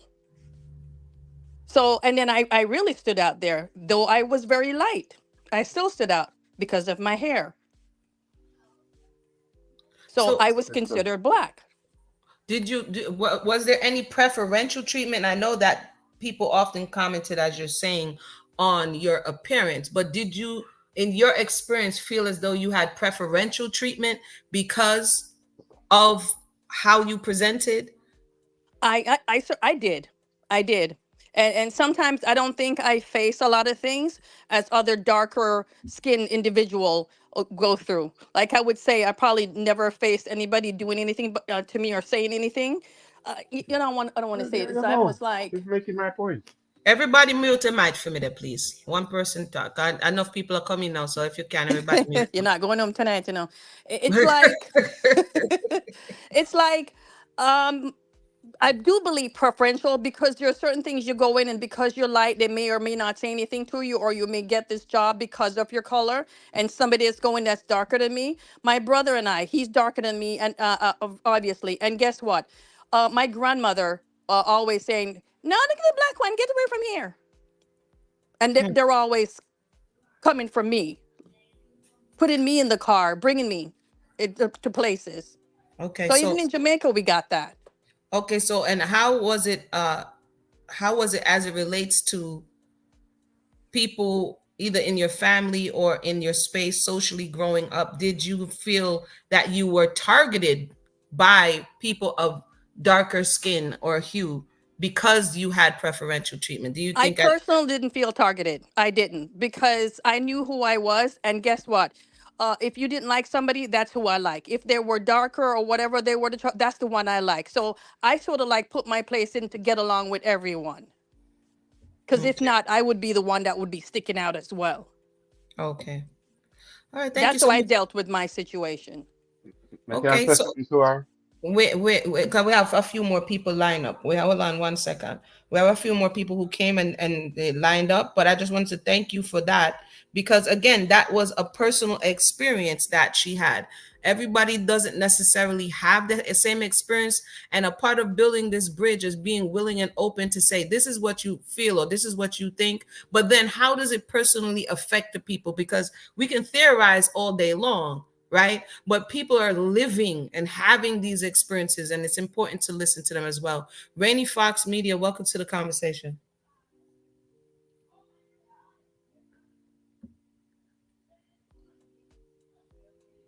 Rainy Fox Media, you want to unmute your mic? Yeah, I thought I unmuted it. I don't know why. Okay, no Okay. problem. Somebody in the comment section, because of the comment that I made, talked about light-skinned Black people are privileged everywhere. No, that's not what I meant. A lot of times when I'm speaking, I'm talking about historical perspectives because I listen to a lot of African historians, period, point blank. So I looked it up, and colored meant mixed or Mm-hmm. whatever mix. It could be Indian, Irish, Indian, Black, Indian, Irish, Black, whatever in Jamaica. And they were privileged in the system back then in Jamaica. They may still be privileged now, like in Haiti. I don't know. Okay. Because you got this one guy that has this YouTube channel. I don't know the name. He talks about the biracials and how privileged they are. So I digressed. I was not talking about amongst us being privileged. However, I agree with that gentleman. And I said this to someone. She didn't just happen to join the AKA. If you know the history of the AKA, that sorority had a brown paper bag test. Why? Because the majority of them were biracials. That's why. Howard University supposedly was started by white men that wanted their biracial children to be able to go to a university similar to that of Harvard University. So the pick of going to Howard for her, Kamala, okay, because somebody said pronounce her name correctly, I'll try, And the pick of picking the AKAs is not by accident. My issue is you cannot code switch your ethnicity. You can code switch your accent, your behavior, but when you're in the public eye, and she's been in the public eye since her career was launched in Alameda County, which is part of Northern California, where she became a DA. There's plenty of articles where she was running as an Indian, as an East Indian. Then she moves to San Francisco, where again, she's the first East Indian American DA or whatever it was. And then she moved into the Senate. So when Judge Joe Brown, who I don't really listen to, by the way, because he rambles a lot. So I don't know, I can't tell fiction from truth when I'm listening to him. When he said he met her father and he identified as Black and not Black, as Indian and Irish, I believe that now. When I said to you the last time I was on the panel, you're being loud. I said, I have Indian blood on my dad's side because most Black people from the corridor of the West, Oklahoma and Texas, live with the Native Americans. So I'm not one of those pretendians, but I present myself as Black because I'm Black, period, point blank. For me to claim my Indian side, I would have to go, I would have to go through the I won't call it a ritual. Some of my cousins have done that. Now, some of my cousins present looking mixed, but as the gentleman said, I'm Black. So if her mother's marking on her birth certificate, which by law, based on Eurocentric ideology, because that's what it is, okay, that Indians and Middle Easterns can call themselves white when they enter into America, which is exactly what Kamala Harris' mother did. And then if her father is only calling himself Jamaican, Judge Joe Brown said it's an accident. I don't believe it was an accident. They probably just wanted to put Jamaican there because they don't know where they're going to put him in the census. Keep in mind, at one point in time in America, they had so many Black people here, probably because we came before Columbus, but I digress. Before they even discovered us, before the Spaniards, before all those Europeans, that they wanted to send us back to Africa, and they did. During the Monroe Doctrine, under James Monroe, they set up a town called Liberia, North Carolina. And all the Africans that wanted to go back, even though now they're a mixed race, mixed tribe, went back to Liberia from Liberia, North Carolina. Believe it or not. They even named it. Our history as Black people around the world is right in our face, but it's been whitewashed because they want to hide it. And they shipped them back over to Liberia to basically do two things: get rid of as many Africans as they could in this country because they felt that they would be overpopulated and overpowering. And secondly, to recolonize on behalf of the American Europeans, Liberia. And those American Blacks are the ones that cause the problems for the native Liberians. Because by the time they're going back, they've already been breeded amongst each other in tribes. They possibly belong to Cameroon, whatever. Look up Liberia, North Carolina, and how they founded that. So when the gentleman says that, I have a problem with someone that clearly even when she did that cooking thing with the Indian lady, she said, a lot of people don't know this, but I'm Indian. Oh, and yes, she's Indian. Where is this? And now all of a sudden, as she enters into running for president, she goes to the Breakfast Club, has a interview, and then calls out Jamaicans as having to do something with marijuana. And that's when her father called her out, and rightfully so. So again, my issue is you can't code switch on your ethnicity. And no, she's not Rachel Dolezal. She got some Black in her. And even the woman that Candace is trying to prove is not hers. I think Candace knows she's not accurate on that, but I think she's going with it to go. I really do, because it's very entertaining. I mean, my goodness, it's like, girl, you just didn't do that. But what we see from your perspective and from even Candace, it's colored people, it's mixed looking people. Even the mainstream media did interview of one of her family members, supposedly from Jamaica, in Jamaica, He looked mixed. So we've got a biracial here. I don't know what they call them in Jamaica, Creole, for lack of a better word. Her father is walking around very light skinned. And then she decides not to go to any university, not to join any sorority. She joins a sorority in a university that has ideology similar to the caste system of India, similarities, because a whole bunch of Indians are dark. But it's not just based on that. It's based on where you were born in the caste system. Her mother is a Brahmin from South India, Tamil. Being the where you're from of the part of India makes no difference. They're Brahmins. And so Indians have had a disdain for African people, and they've shown it. My niece just went to India in January. She felt the difference being in the north of India versus being in the south. She said the south was a little bit better, but still nonetheless. And then the name of my niece that my sister decided to name her is an Indian name, believe it or not. And I won't tell the name. And they were like, oh, how do you get that name? Obviously, my niece looking very Afroid or Negroid, so to speak. So no, the issue is she's code switching at a time. And the question then becomes, did the European Americans, those that decided to tell her to do this, because I believe it wasn't something she just thought of. I believe that she was encouraged to do this. Did they do that because they believed that the white Americans would not vote for her if they knew that she identified as East Indian and Irish or a woman of color? And because when we deal with the word a woman of color, then people start talking about, well, what woman of color? We had that white woman that's from Oklahoma, the congresswoman, I forgot her name, trying to claim that she's Indian. And people laughed her off the stage. And you know who I'm talking about, but I can't remember her. Her name is And they she's used to from call her Oklahoma. Pocahontas. What's her name Yeah, again? Pocahontas, right. And she's from Oklahoma. Yeah. She's from Oklahoma. You can't do that in this country. Yeah, Elizabeth Warren, exactly. Which, believe it or not, she is from Oklahoma. So yes, she more than likely has Indian blood through her. But what she was marked on the birth certificate is different. And what what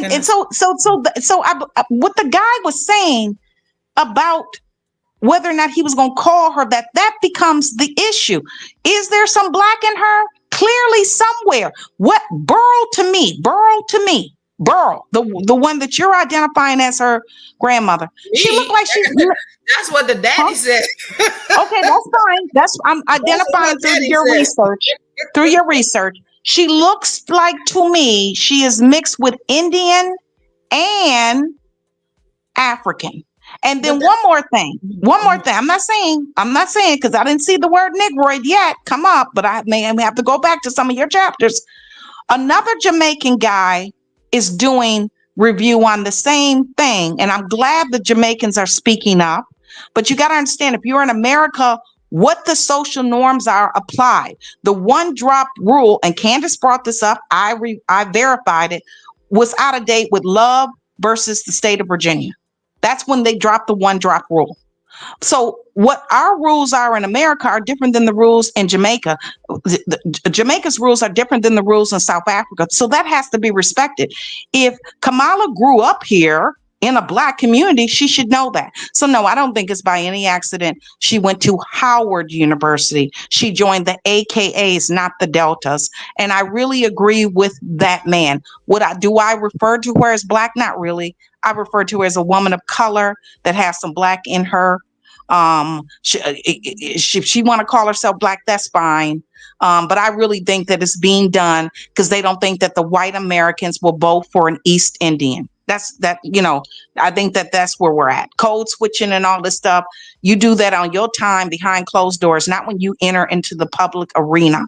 But if she wants to code switch her accent like she did, I'm from the North, and all of a sudden she's sounding kind of Southern because she's thinking I'm in Detroit. Does she know that the only black place in Michigan is Detroit? Apparently not. So I digress. I mean, I can't with this cornbread thing. One year she came out as vice president with her white husband talking about Kwanzaa. I was saying to my cousin who lives in the northern part of California, do Jamaicans celebrate Kwanzaa? Because her story wasn't believable. how she was explaining how they sat around with her grandparents, whoever, and celebrate Kwanzaa. I'm like, girl, please bye. You didn't even have just come out and say happy Kwanzaa. And my cousin said, no, Jamaicans don't celebrate Kwanzaa. And she was telling me where it came from. I do not know. But all this, she's playing on blackness, but I believe that it's been directed for her to do so by her white power brokers. I don't believe that she would have automatically have done that. I think she would have automatically led with woman of color and East Indian, but I think her white handlers are trying to shove it down our throat. We too have a culture here. We have our descriptions here. They're not just loose one drop rule that got knocked down. Candace brought that up. The law is on the books. There's no more one drop rule in America. Ain't been since 1967. Okay. So Mariah Carey identifies with who she identifies with. You know, her father is Afro-Latino, period, point blank, from day one. And Kamala is not too close behind in age. She has no excuse for this. And I'm just not rocking with that. And it has nothing to do, by the way, before they brought in the color thing, I wasn't rocking with her because I heard about her record in California. And I didn't hear this through the grapevine. I heard it through other Black attorneys who brought on guests who lived the experience and had run-ins with Kamala. Now we learn, I want to repeat this again, that Janet Jackson's brother, Kamala Harris, weighed in on that case. That was not a mild thing. That was one of the biggest celebrity case in America.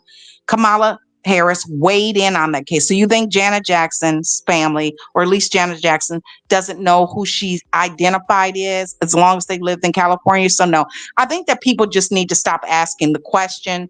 Her last interview she just did, now she wants to talk about the 1/8 rule on the pot smoked pot. Right. Or what? What's it called? That's what I'm saying. I don't even know, because to tell you the truth, again, the political aspect, I hear things here and there. There's some things that you were speaking about. I just wanted to, I guess, add some clarity to it. One of the things as it relates to Jamaican being put on their birth certificate, both of my parents were born in Jamaica, and when it says on the my birth certificate, it says Jamaica for where they're born. So that's not like out of the way or anything to be like, oh my goodness, why did they put Jamaica on the birth certificate? Yeah, that's what they put on the birth certificate. If you look, it'll have Jamaica and Jamaica both on the birth certificate as it relates to my mother and father. The second thing, and I want to thank you for coming up. I don't know, I'm gonna come to Chris next as well. Somebody else was here. If you dropped off, you could feel free to come. Thank you so much for tuning in. I just wanted to also speak to the Liberia conversation. I think the Liberia conversation goes, not even think, I know, according to the records, it goes back to the colonization project.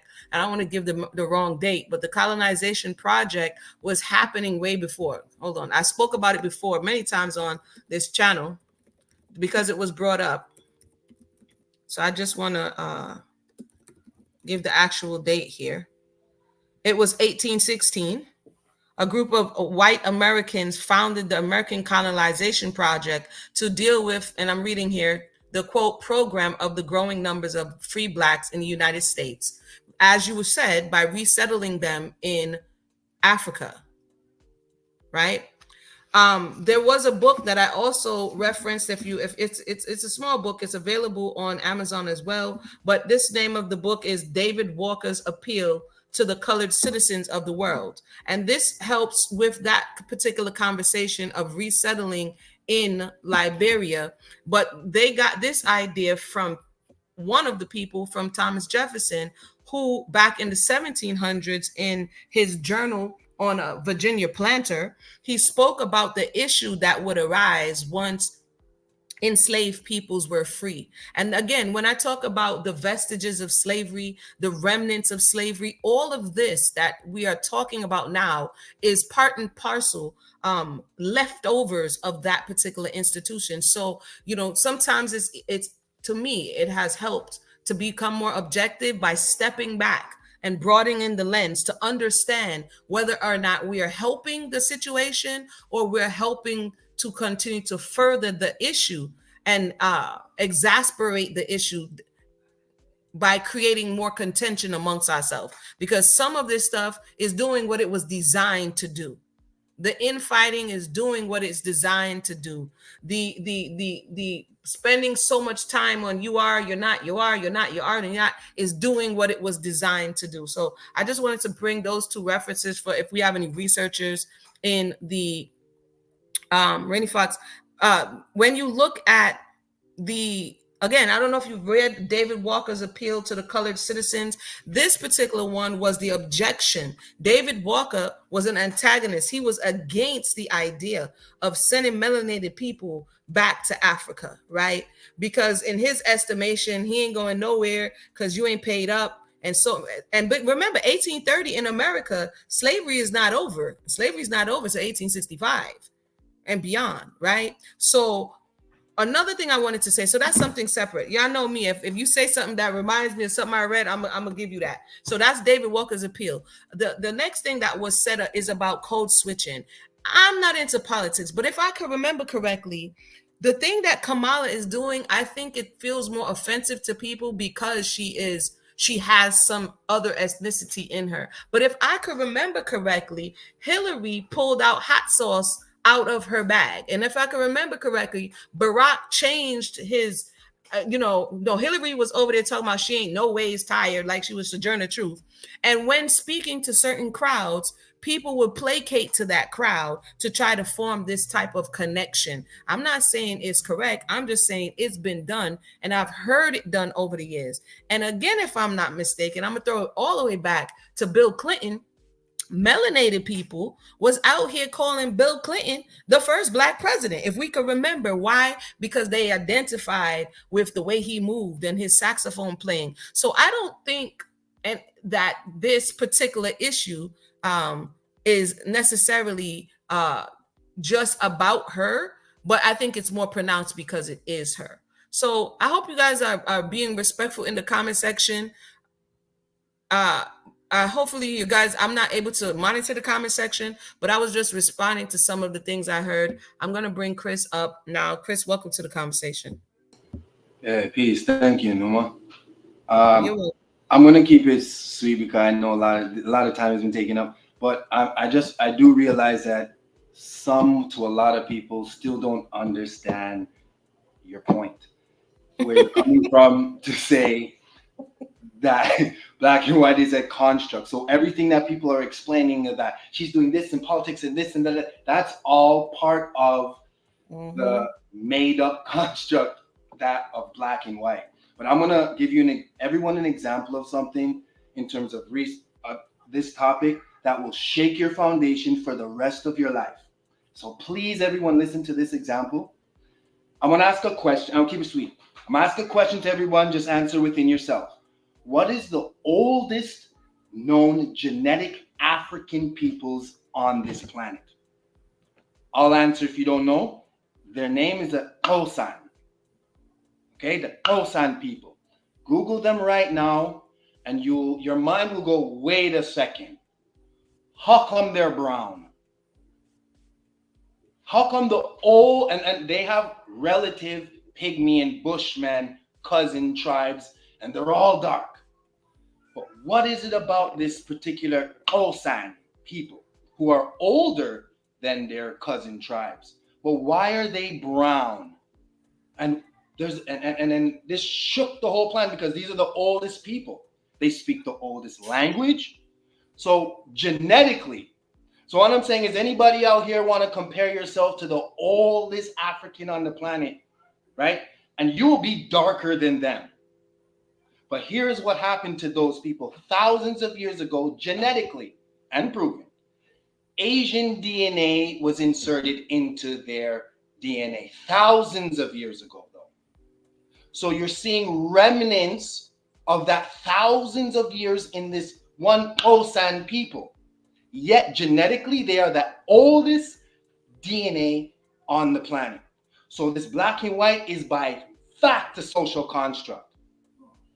Because if you were to take this same, so all your where you base your social constructs off of, and then insert this fact into your equation. It shakes the whole foundation.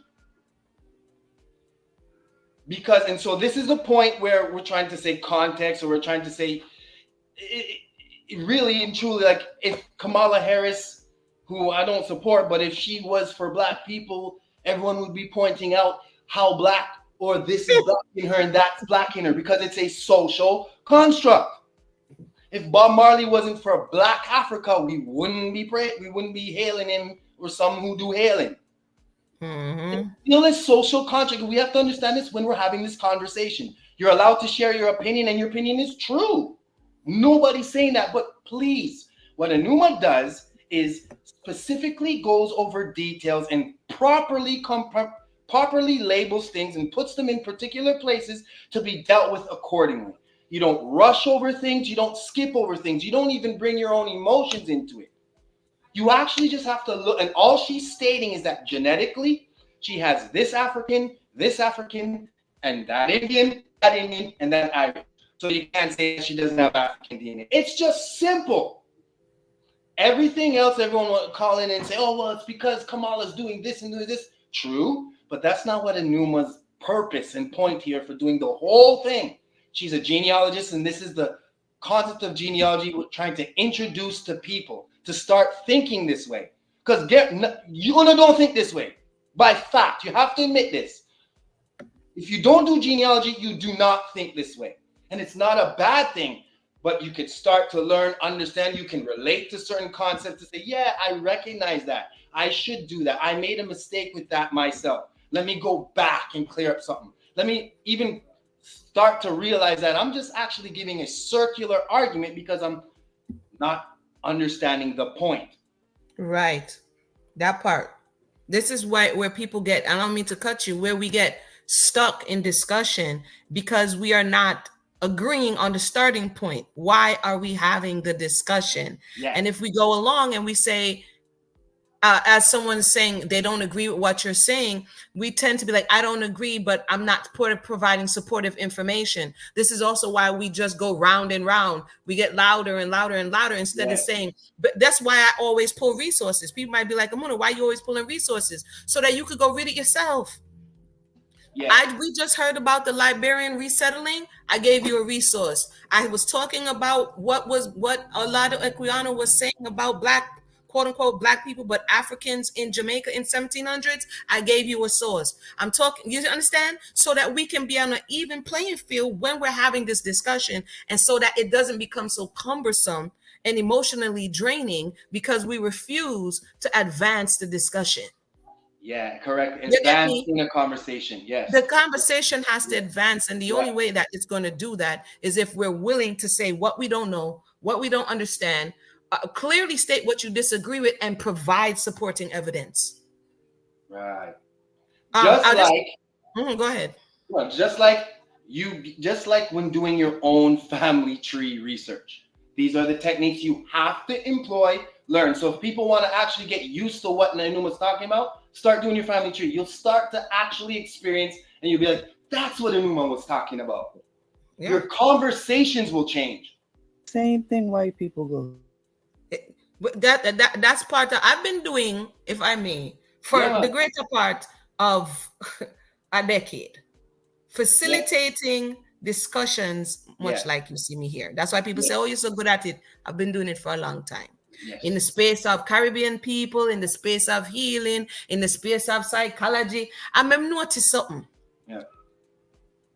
That we tend to like to harp on certain things that we think we know or we have experienced. We don't like to, and this is a generalization, but this is my experience. Sure. We don't like to really hear out what the other person is saying. And if there is a point that was made, we quickly move past it so that we can insert what it is that we want to say.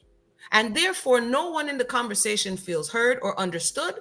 And this is where the circular reasoning comes in. Yeah. Because they feel they need to keep going back to the point, keep going back to the point, keep going back to the point, because I don't think you get it. When the reality is people are answering to respond and not answering to understand. Right. So in this thing called effective communication, And by the way, I did a video a long time ago talking about effective communication. Without effective communication, you cannot build community. This is the cornerstone for it for strong relationships. So if we want to talk about economics, we want to talk about relationships, we want to talk about growth, you can't have any of that if we don't master this. Right. And that is what I see as the problem. Right. So I'm going to read one thing about social construct because it's something that we keep saying in case somebody may not understand what I'm referring to. A social construct is a concept. So I saw that it was mentioned that man and woman is a social construct. No, man and woman is biology. A social construct is a concept like race, not like black and white. This arbitrary. This is why it's so confusing because it's arbitrary. It's not defined. One person thinks it's this and the other person thinks it's that. A social construct is a concept that exists not in objective reality, but as a result of human interaction. So if I one have Jamaican and I one of Indian, then they are of Jamaican and Indian heritage, point blank, period. But if we now go and say that this social construct is black or white, it's a concept that exists not objectively because now it determines who you call black and who you call white. I mean, never yet see a white person yet. Because white is the absence of, like, there's a color. So this is why I personally don't subscribe to these terminologies. And if you hear me from years back, I say quote unquote. So my point is that for anybody asking about what I mean by that, it's not based in objective reality. If a man come from Ireland, he's of Irish descent. That is something that's objective. This is the place called Ireland, and this is where the person descends from. But when we get into black or white, we can say it mean this, it no mean that, it kind of mean this, it move, it shake, and do all kind of something. Confusion. So that's my thoughts on that. Chris, I want to thank you. Stay where you are. We have Alicia, I just saw you. You come back up to the mic, if you will. I saw you and I was gonna bring you up, so feel free to come back up to the mic as well. I'm sorry, Chris, did you have any closing thoughts on that? Yeah, just to qualify, if people want what you're talking about is not just something that a thin air Numa's making up. There's actually a thing called a straw man argument. So if people can research that. Straw man argument. That's what psychologically is happening when people are misunderstanding what Numa's bringing to the table. It's called, we're committing straw man arguments. So just for generalizing, where people can research it themselves, is when, I'll just do a small definition. A straw man argument is a logical fallacy where someone distorts an opposing position into an extreme version. Instead of addressing the actual issue, yes, they attack this distorted version. So they take what you're saying and then make it what you want it to be, right, and then have you defending something you ain't never said. Right. Exactly. And it's like, why am I defending what I'm not talking about? Not even making right. And that's where I find, and I see you going through this, and I respect you, man, Kai. You're doing good. Yeah, because like I said, it takes patience. I've been in this space for a long time. Yes. It does take patience, but it is a necessary, as you said the other day, it is a necessary exercise that must happen if we're going to move beyond. Because what happens as soon as two people don't agree, forget you, and them just go over there, and you know what I'm saying? How many people come back to the table even if they don't agree? We've been doing that for too long. Yeah. So with that said, does anybody else have something to say? If not, I don't know already. I already did a video from yesterday, and that one, I don't know if y'all saw it. So if y'all looking for a little extra on the Kamala conversation, then that video is up. Because if not, I'm gonna go ahead and wind down, drink my tea, and go to bed. So anybody have anything else to say? I'm gonna bring Kaya up. I think Kaya, if you have any closing thoughts, feel free to share. We've heard you definitely, and I definitely thank you for your willingness to come up. So if you have any closing thoughts, feel free to share. Okay, my find the two kind of edicts that I find is seems to go a long way with black people and Jamaican people. Two things. One, the one drop rule, and also out of many one people, quote unquote. And people just throw these things in your face anytime you say something that they don't like to hear, right? So has anybody ever researched where out of many one people comes from? People just love to say it, but they don't really know where it comes from. It's actually a Scottish Freemason saying that was borrowed from the United States, from Scottish Freemasons who went to the States. And the reason why it was used in Jamaica is because the slave masters were worried about their position upon emancipation of the slaves, and felt like, all these slaves are going to rise up and, and kill us, basically, right? So they gave them this motto to run with as a false sense of inclusion, to feel like, oh, we're all Jamaicans. And yes, if you're born in a country, then you're what that nationality states that you are. But we know that there are Jamaicans who don't see themselves as the over 90% of the country. And but when they get into certain rooms, or when their back is against a wall, they say, "Oh, remember, out of many one people." Right? And I find that to be very false, because most of us are highly concentrated in Africa, even if we might have a little sprinklings of different ethnicities here and there, or races. But I think for the most part, we're black people. The I think you second raised a thing, good point. No, I just wanted to say to that before you go on, that you raised a good point, and that sounds like a research that needs to be done and explored so that we could kind of better understand that. So, if you have any resources on that, feel free to share, and then we can explore that and have that discussion. But go ahead. okay, the second thing is the one drop rule. And the reason why I don't agree with the one drop rule, because as I've said it He before, doesn't agree with the we, one we, drop rule. Chris, hold on 1 second. Hold on. Go on. Go ahead, Kaya. Yeah. Kaya? Hello? We get cut Yeah, off. You hear me? I can't hear you. Yeah, the reason why we this one drop, sorry, somebody called me through me now. The one drop rule was basically established for the slave master to absolve himself of responsibility for the mixed caste children that he was creating, as well as, particularly in the United States, was to disallow black people from land.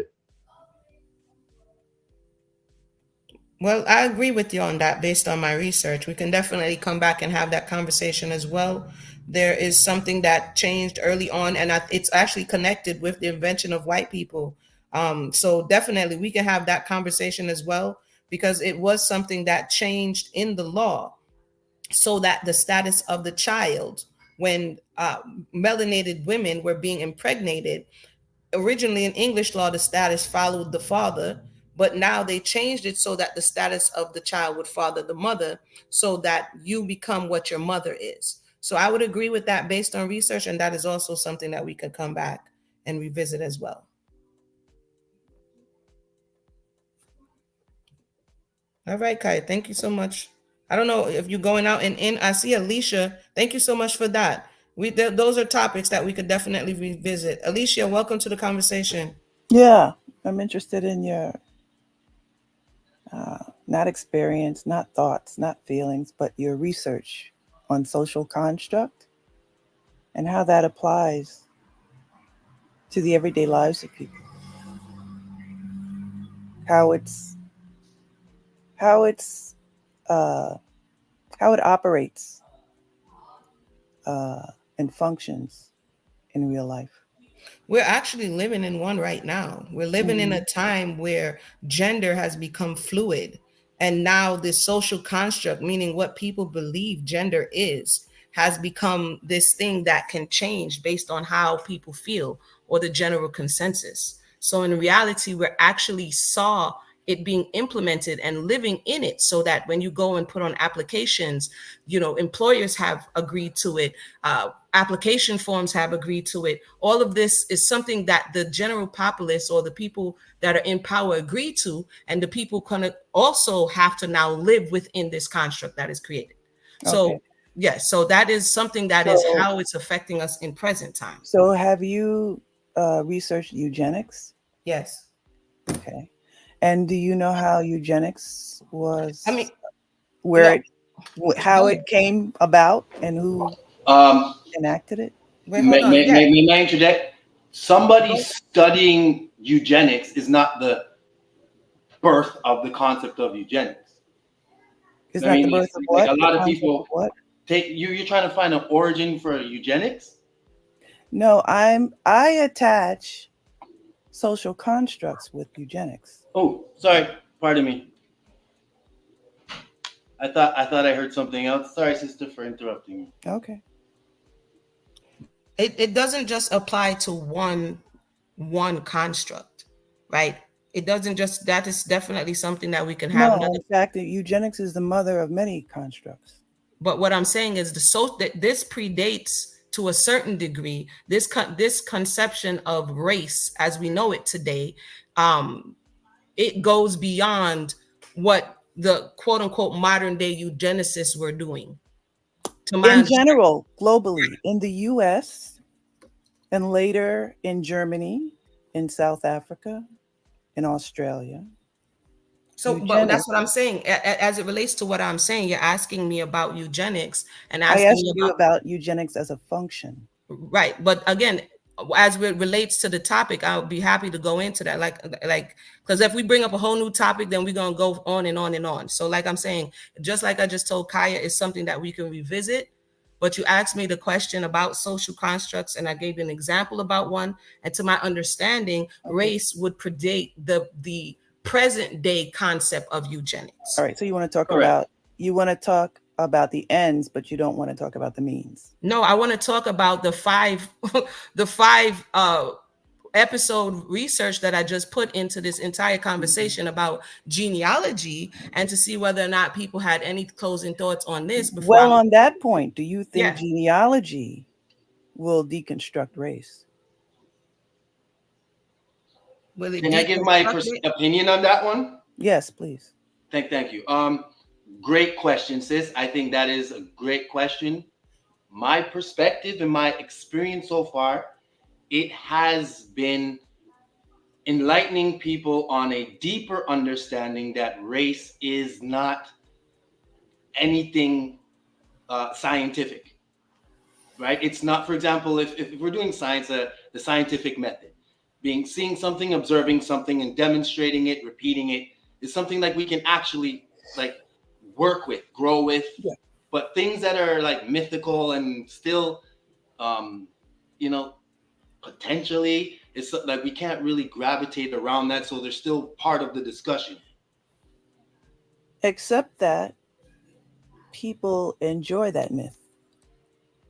Doesn't make it right. And I mean that people enjoy religious myth. I mean, it is powerful. No. To understand, along with race, it's not just the color. It is modular. It tells people at any given point, you may hold a value in your race. True. It's still perspective, though. Like, what people are going to have disagreements on what this race is if you're that not. That, No. It's not people, and this is why I brought up eugenics. It's institutionalized. Can I ask a question? Because to me, I'm trying to hear where you're going with this, because sometimes I kind of like to know where somebody's like what are you saying? Because you're asking a series of questions based on what already is put on the table. I'm trying. Well, maybe you don't have a purpose in your eugenics. No. I'm trying to. What I'm trying to see is that in your genetics or your genealogy, maybe you don't have a purpose. Maybe you're just interested in the science alone. Is that the case? I'm just interested in giving people the tools and showing them how to use the tools to recover the information that they may not have access to before this time. Okay. So but you do present Kamala as a subject. No, I presented Marcus Garvey as a subject. I presented in this case, I present a whole Kamala, her father. No, what I'm saying to you is, and Candace. Pause. You may be new to the channel. What I have done in this instance, I have done in many instances. That's so fine. Kamala is just the subject because Kamala, the subject of just not Kamala came up. The subject of genealogy and Kamala came up.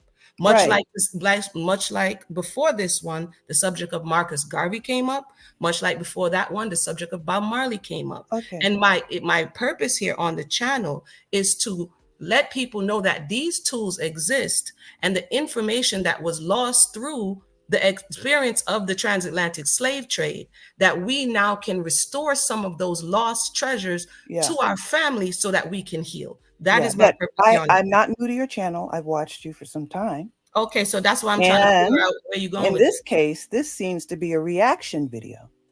Absolutely not. Well, you're incorrect about that, sister. Absolutely People not. are aware of that and are totally clear about that. That I've been That's absolutely visiting not this channel for a while. Yeah. Thank you for calling in. This is where people, when I did Bob Marley, I kind of I began to realize how, and you didn't have to click out, because I'm open to conversation. You feel me? But I began to realize how, when people are emotionally attached to something or someone, that the things that you say may be off-putting. You get what I'm saying? Yeah. So I got a lot of pushback. Amuna, why are you doing this? Da da da da da. This, that, and the third. This, that, and the third. You understand what I'm saying? So this is if this is something that I have been doing, and I have tried my best to be as objective as possible. I said a million times I don't have a dog in the fight. I said a million times that this is not about politics. You know what I mean? That's why it's like, where we going? That was a mild form of a straw man argument. Mild though.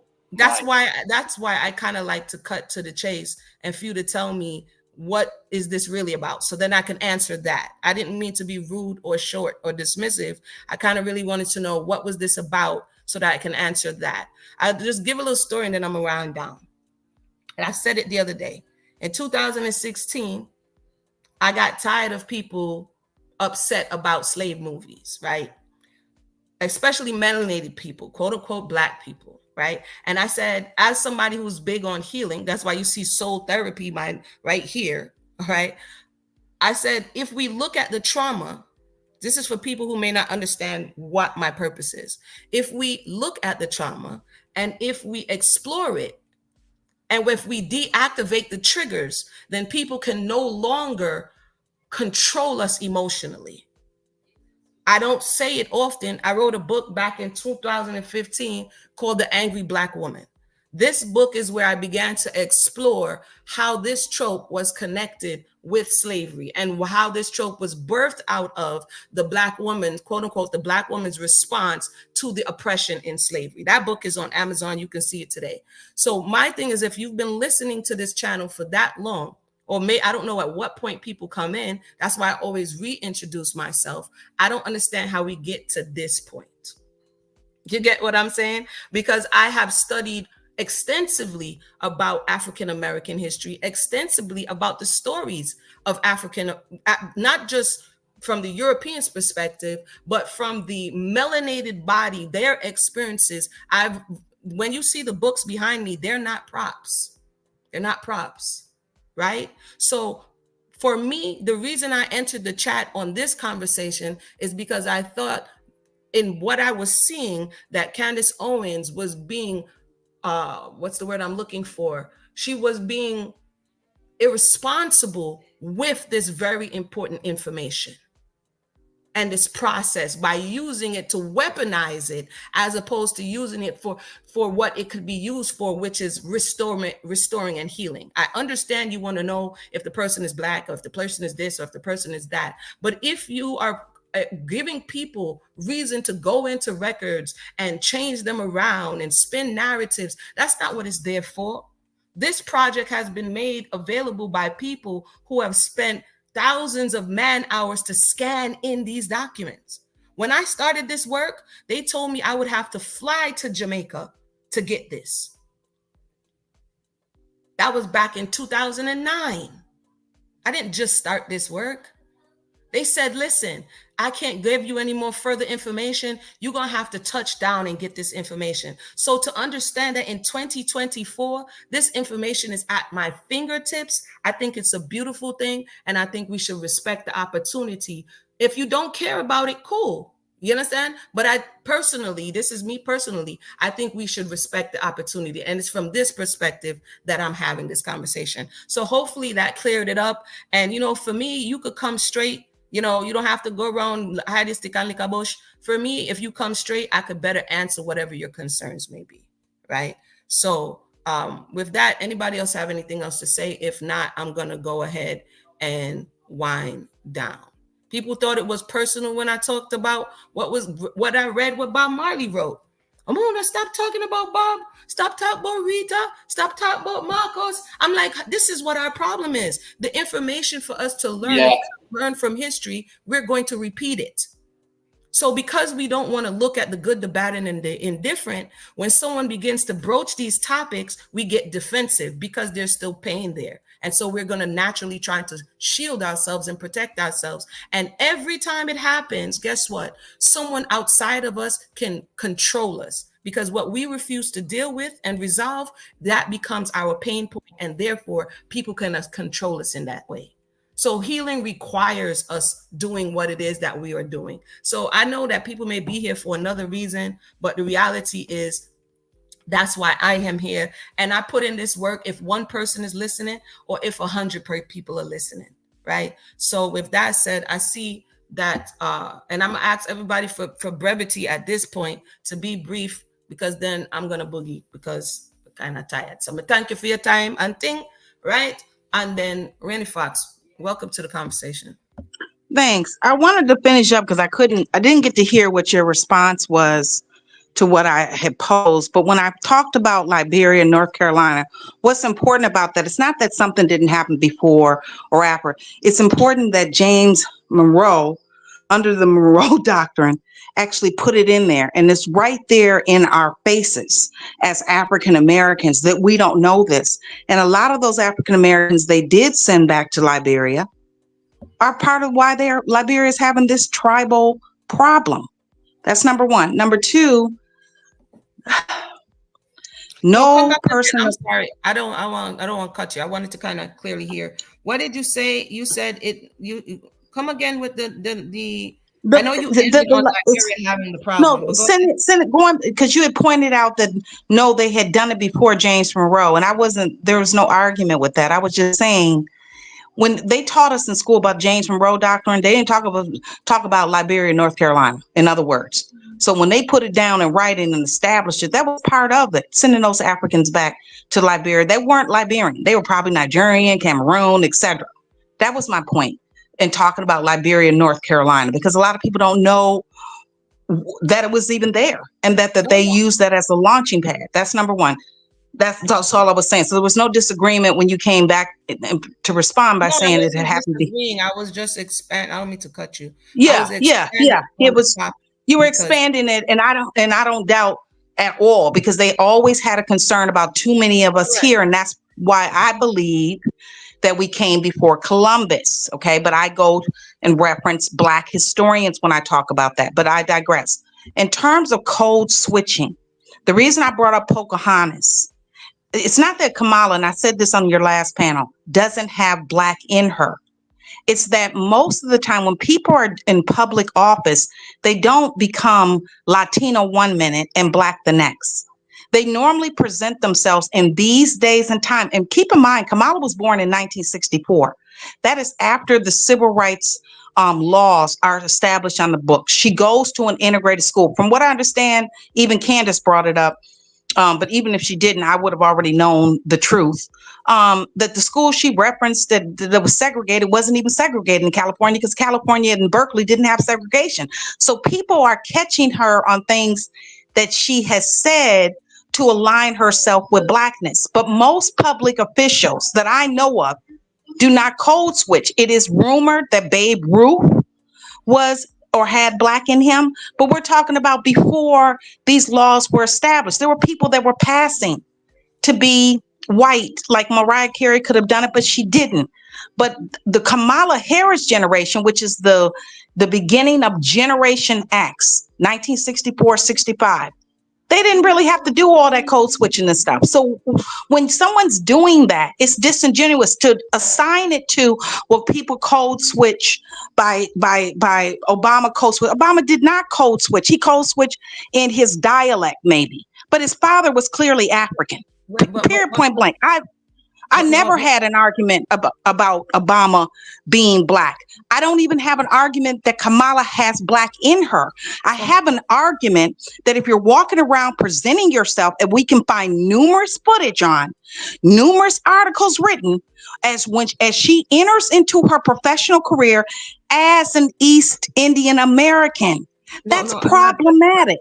I'm not disputing that, but just yeah. And all I'm saying is that to write it off by saying, well, people code switch. Yeah, you walk into a room, a professional speaking articulate, you may code switch because you know how to speak in an articulate manner, whatever your definition of that is. If you walk down south and you at a picnic and everybody's there or whatever, you might code switch on that. You don't code switch ethnically. It's just not done. If you're multi-ethnic, you do. No. When you're multi-ethnic based on her year that she's born, they were going, let me just say that I don't know how old some of these people is on this panel, but I am not going to tell you my age. I'm telling you. I'm telling you. But what I'm saying is to presume. I hear you, but because you're saying I want to kind of respond to some of the stuff, and I know sometimes. Yeah, but let me just finish this one. Can I finish this point? Go ahead. I'm not going to tell you my age, but what I'm going to tell you is that based on when she was born, coming up through school, who knows how long she was here in America, whether she went to Canada, because Canada's different. We did not code switch. That Gen X didn't code switch. They were either black because they were signed black, even though they were mixed, or they tried to pass as white or something else and hide it from everybody else at school. She's Gen X. She's not boomer. And so can I just ask a question? And people can say she's boomer because she's born in 1964. I'm just saying that's the line. Gen X starts technically 1964, 65. That's all I mean by that. So no, I don't know anyone after the 50s in America in a prominent position code switching their ethnicity. That's why Pocahontas was picked on. She got Indian in her. She's not Indian. You see, that's it. Yes, ma'am. I understand, but there's multiple, and I'm not, see, this conversation puts somebody in a position to seem like they're supporting somebody, but no, I'm just I don't care, right? Girlfriend, I don't care. I'm glad you're doing the homework. I really am. How can we, the people, generalize an experience and then assert that was that person's experience? Meaning, the demographic makeup of this individual at that time in their formative years, I would ask certain questions. Was what? Mm-hmm. What were they exposed to during that time? Where did they feel most comfortable? Because what people are calling code switching in certain spaces, right?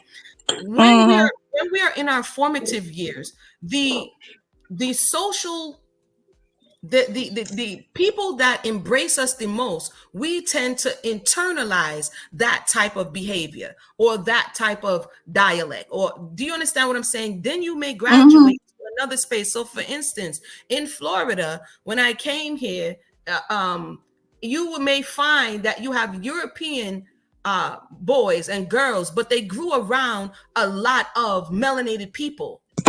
So even though they're European, when you hear them talk, you have to turn around and I'm not talking about I'm talking about they sound quote unquote ethnic.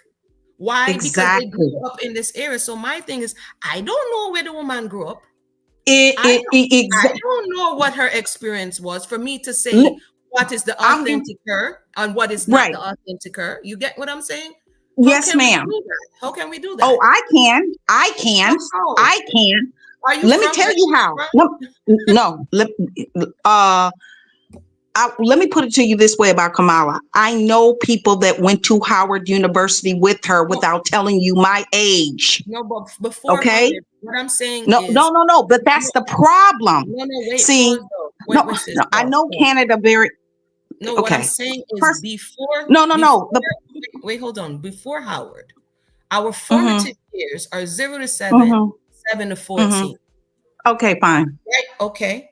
So before you get to Howard University, you had to go to elementary school. You had to go to junior high school. You had to go to high school. Those are the Mhm. foundational years that even if you transition to another space and present a certain way, the people who know you originally could be like, I don't remember you behaving in that way. I don't remember you sounding like that. So if you use Howard 19, 20, 21 I'm as not. a I'm not. time marker, it wouldn't be historically accurate because the person had a whole life before that. I'm saying I Yeah, don't know but I, what the person yeah, was I doing for me know to though. say What I'm trying what's to say to you, authentic. I know. First of all, I know because number one, I'm from a part of the North that knows Canada very well. Number one. Number two, my family members are from the West. That it would include California. Okay. Number two. They The knew her when problem she with, was little. They knew her when she was little. let me just say, the demographics of the area is what's most important No, because I live in Canada. I don't think you you understand talked the about demographics. no, no, no. No. Wait a minute. You're cutting me off. You talked about her formative years back in the 70s. That would be the demographics currently of Berkeley. The demographics then, if she went at 12 years old or 7 years old to Montreal, Canada. Are you But kidding me? but no pause. So you said if you, Are you kidding me? I don't know the You know, let me trajectory. let me let me let me No, say wait, hold this. on, Rainy In the Fox, hold on. 19 Montreal? Wait, and one no, no, second. no. Let me finish. In the 1970s, Wait, that hold would on. be her formative. No, Hold you're talking about formative years. Let me No, say but pause this. because we want to be able to hear. And I don't know if your mic is Okay, a little okay, bit loud. If you could pull okay, it down a little okay. bit so that the It, people who are listening could hear as well. But just so we're not jumping, I understand for some people this is like an emotional topic or people are spirited about it. But I'm just asking. You brought up the demographics of Berkeley during her formative years before she went to wherever else she went. Can you share with us what the demographics of that particular locale was at that time?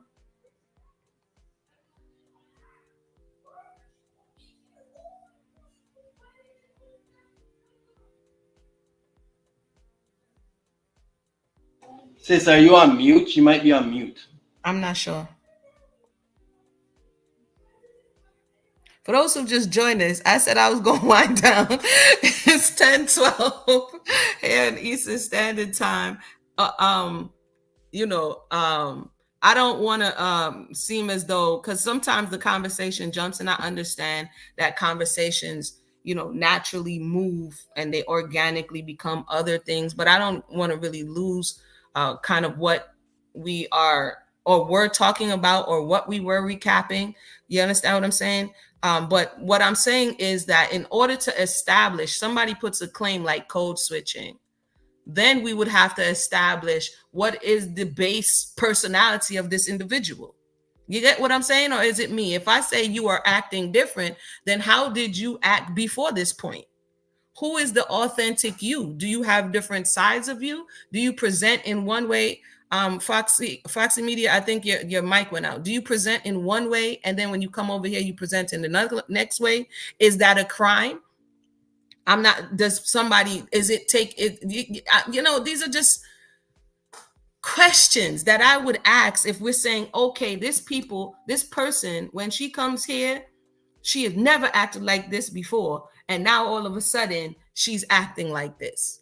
Or did you not have the opportunity to explore another side of yourself? And so you went and immersed yourself in a HBCU so you can have that experience. There's people who grew up in the suburbs, and when they get old enough, even though they want to go into the hood. You understand what I'm saying?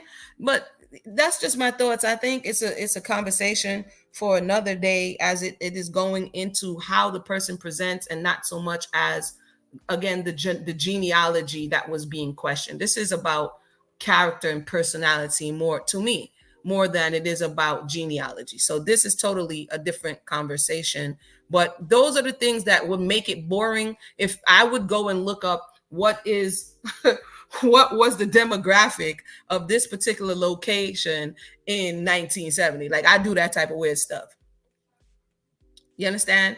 And so therefore, if somebody knows that I am, let's just say, for instance, the person grew up in a predominantly European neighborhood, and but them showing up as this met this black quote unquote girl or this biracial girl, if it wasn't accepted, if it wasn't embraced, maybe she took on the personality of the people that was around her. I mean, these things happen if you're considering all of these diverse experiences. But you know what, that's just my thoughts on that. I don't know. I'm gonna go ahead and wind down here. Artist has one more thing to add, and then that I'm going to wrap up. I want to thank everybody for tuning in. I want to appreciate you and say give thanks for listening, for sharing your thoughts, and hopefully interacting respectfully in the comment section. I wasn't able to fully monitor the comment section, but hopefully we were responding respectfully. Artist, what are your closing thoughts? My closing thought is just what you just added here. And like I said, I grew up in Chicago, coming from Jamaica. When I came from Jamaica, obviously I was Jamaican, speak Jamaican and carry on like that. But then I grew up in Chicago. When I grew up in Chicago, it's almost like I'm around a lot of in high school with a lot of white kids. Mm-hmm. And so I transformed from similar from a Jamaican really, so to almost like talking white as they would tell me, because from Chicago I moved to New York.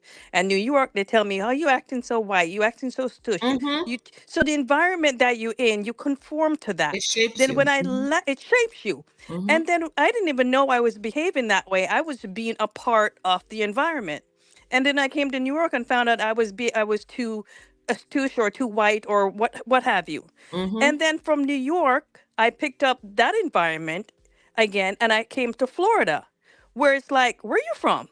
Mm-hmm.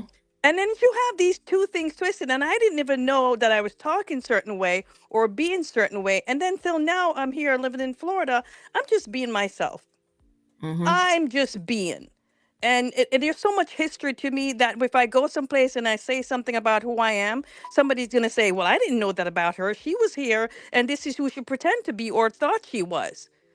But your environment that you grew up in, it carves you. And then if you keep moving around, of course, you're going to develop different personality or different traits within you that you carry with you. So, I mean, that argument right there just gave me a headache. I've never gotten Yeah, a headache people on are your not show. static. People continue to evolve, especially based on what Exactly. they're exposed to. That's why I'm not understanding what the people are classifying as code switching. At what point do you feel the person? And I'm not saying I don't know. I'm not watching her. I'm not. I'm keep saying it, but just for having this argument, then one would have to substantiate it, and not just on our personal, not on our personal feeling, but if we Right. say, I know that at this time, I know somebody who was born in the 70s and they took the bus, and they were bussed out of their neighborhood and gone to another school. So it doesn't mean that the person was lying because they had an experience after the Right. time that it was legally desegregated. It doesn't mean Right. that these programs still existed well into the 70s. People were bussed out of their communities and went, and their parents sent them to other schools so that they could have a better learning experience. Exactly. You can't really talk about somebody's experience if you never live it. And So and yes. and, and that's exactly, what somebody's trying to do to her. And like I said, I've been to so many different states when I was young. I was so many different people. I'm just so many different people rolled into one right now. So I can understand that part of it, what you just said. So I'm so glad that's yeah. Have Go home and have a good night, Russ. You're home, but I got a headache. Listen up. I'm sorry. Listen, yeah. When we come in, I'll just let you know. If I say something, I'm not trying to be disrespectful. Sometimes we may not You realize never our are. volume You made things is clear. loud. Sometimes I'm a little like even I mess with Kaya, I'll be like, I'm gonna ask you a question, don't feel no way. You know what I'm saying? I'm not trying to be shady or disrespectful or come for anybody, but I kind of like to say what it is, and just so we can be able to navigate from there. So Of respect to course, we hear everybody. people's thought. We stay on topic though. Right, we stay But on I topic. get it. That's one of the key things where my big pan. You know what I mean? You've Because I don't always want said to. that. Stay on I'm topic. stay on topic. Please let us stay on topic. If we want another topic, we put it in the suggestion box and we come back and talk about that. You understand me? I say, Ramona, what is code switching? box. You know what? Gaya bed We're kaya man. not going anywhere. Go to your Now, bed, Ramona, Kaya. you know, say, make people agree with you. You notice, say, you make them rock, and then you kind of cut Go me into off. your bed, Kaya. Go All to You your right, know, you bed. Kaya. ever know you make people rock, you know. All right, Kaya. Go on, man. Go on, Go go to your on, go bed, on. Kaya. Bye. What is code switching? I And know how we does bring that it negate up. a person's race? Kaya, I know me bring it up, you know. I know me bring No, it up. well, you did bring it up. Me bring Or it up. people bring I it was up. no, I never me. May I No. respond to what somebody said? Okay, well, I'm asking then, what is, I hear this thing called code switching, and when I go to work, I code switch every day, and That's it what seems that I they're say. making provision for it. That's what What I is, say. I agree with you, sir. We're not in disagreement. People do it all the time. no, well, I'm just asking, how does that negate a person's blackness if them I talk don't with think, a quote well, unquote black vernacular? for some How does that, people, I agree with you on this one. I don't disagree with you on this one. okay, Some people feel as though it negates your who you are because of how you present. This something again, I don't mean to sound like a broken record, but it continues to go back to the experience where when you present yourself to people who are in positions of power, then you refine your diction. You speak in a certain way. You present in a certain way Mm. so that you are less you may come across as less aggressive and less threatening. You right. get But in me? the interest of sticking on topic, which I like how you But keep I know on you just reiterating asked me, that. I'm a give No, and no, I code switch on every interview I go on. can I just, go on. you make people rocking on your moon, just let me go and say something All now. right, go on talk. Go If the on talk. people them were sticking onto the topic, right? 'Cause I hear this code switching thing rearing its ugly head ever so often. How does that? What does it have to do with this with Kamala's genealogy? And here's another thing too. If you are actually able to code switch visually or phenotypically, that to me would suggest that I can't do it. Emuna, you cannot do it. Anywhere you go, people say that is a black woman. Anywhere me go, people say he's a black man. You know what I'm saying? And I said it more than enough time now that I don't even want to say it no more. My great grandmother is an Indian. But I can't tell anybody that I can't visually or But phenotypically I, code switch. I don't think the code switching is phenotypical. It's the way in which you present, it's the way in which you speak, it's the language that you use. For Right. instance, there is a doctor on TikTok, but he's a Jamaican doctor, right? And when he presents, he made a joke about code switching. When he presents, he speaks in a way you would never know, right? And then he switches, and then he might chat patois. So that is what somebody would classify as code switch. There's also like in the medical professions, you have Caribbean people, what they have to officially say in the notes and what they really want to say. So to me, to my understanding, that's a version of code switching wherein you fluidly move between who you really are authentically and who you're presenting to a specific crowd for, I guess, for them to accept who you are in that moment. Yeah, but it's in the interest of sticking on topic, that what does that have to do with Kamala Harris? I never me bring up that part there, so I Well, can. no, I'm not saying you. I'm saying for some of these people in the chat room who are, Right. performing mental gymnastics to make Kamala what they want her to be. And like I said, I'm not taking away the fact that she has black ancestry. I've said it ad nauseum now that she has black ancestry. I will give her that. But I'm not gonna call her she's not my African sister. You know what I'm saying? I can't right now, yo. You know what I'm saying? Let's be real here. Mhm. All right, Kaya, no problem. You're not African, like you're African queen. It's okay. It's okay. I accept Hey, that. you see what all these black women that talk about, oh, Indian is black or is a form of black, make a brother come out outright and say, yo, I like Indian women, yo. And them same women would be like, oh, he don't love his mama and he's this and he's that. But hold on now. You said that Indians are black, so I'm just dealing with a different type of. So what's the problem? So that clearly shows that they're talking to the two sides of their neck. Well, sometimes we say one thing, I agree. And when it's flipped, when the inverse actually also has to be true.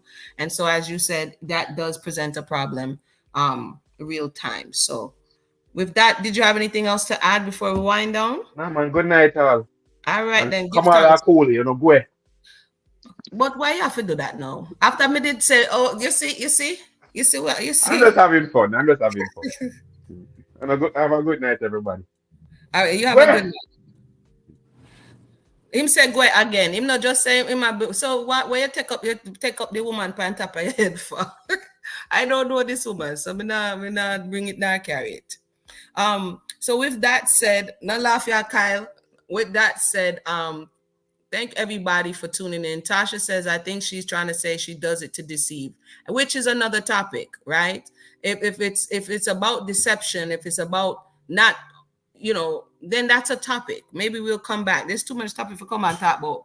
But if somebody's doing it to deceive, what does that mean? Can we unpack that? You get me? Because if that be the case, many people, as artists just said, when they go into job interviews, they code switch, and it's to deceive the employer for whatever the reason is. You understand what I'm saying? So, I think it's a little deeper than that. But with that said, I want to thank everybody for tuning in. I'm going to go ahead and boogie. Everybody have a blessed night. Each one teach one. Sharing love. You get me? Because at the end of the day I go end. I know I'm tired because I talk about this. But listen, everybody have a blessed day. Tell your loved ones you love them and take care of yourself and your family. All right? One.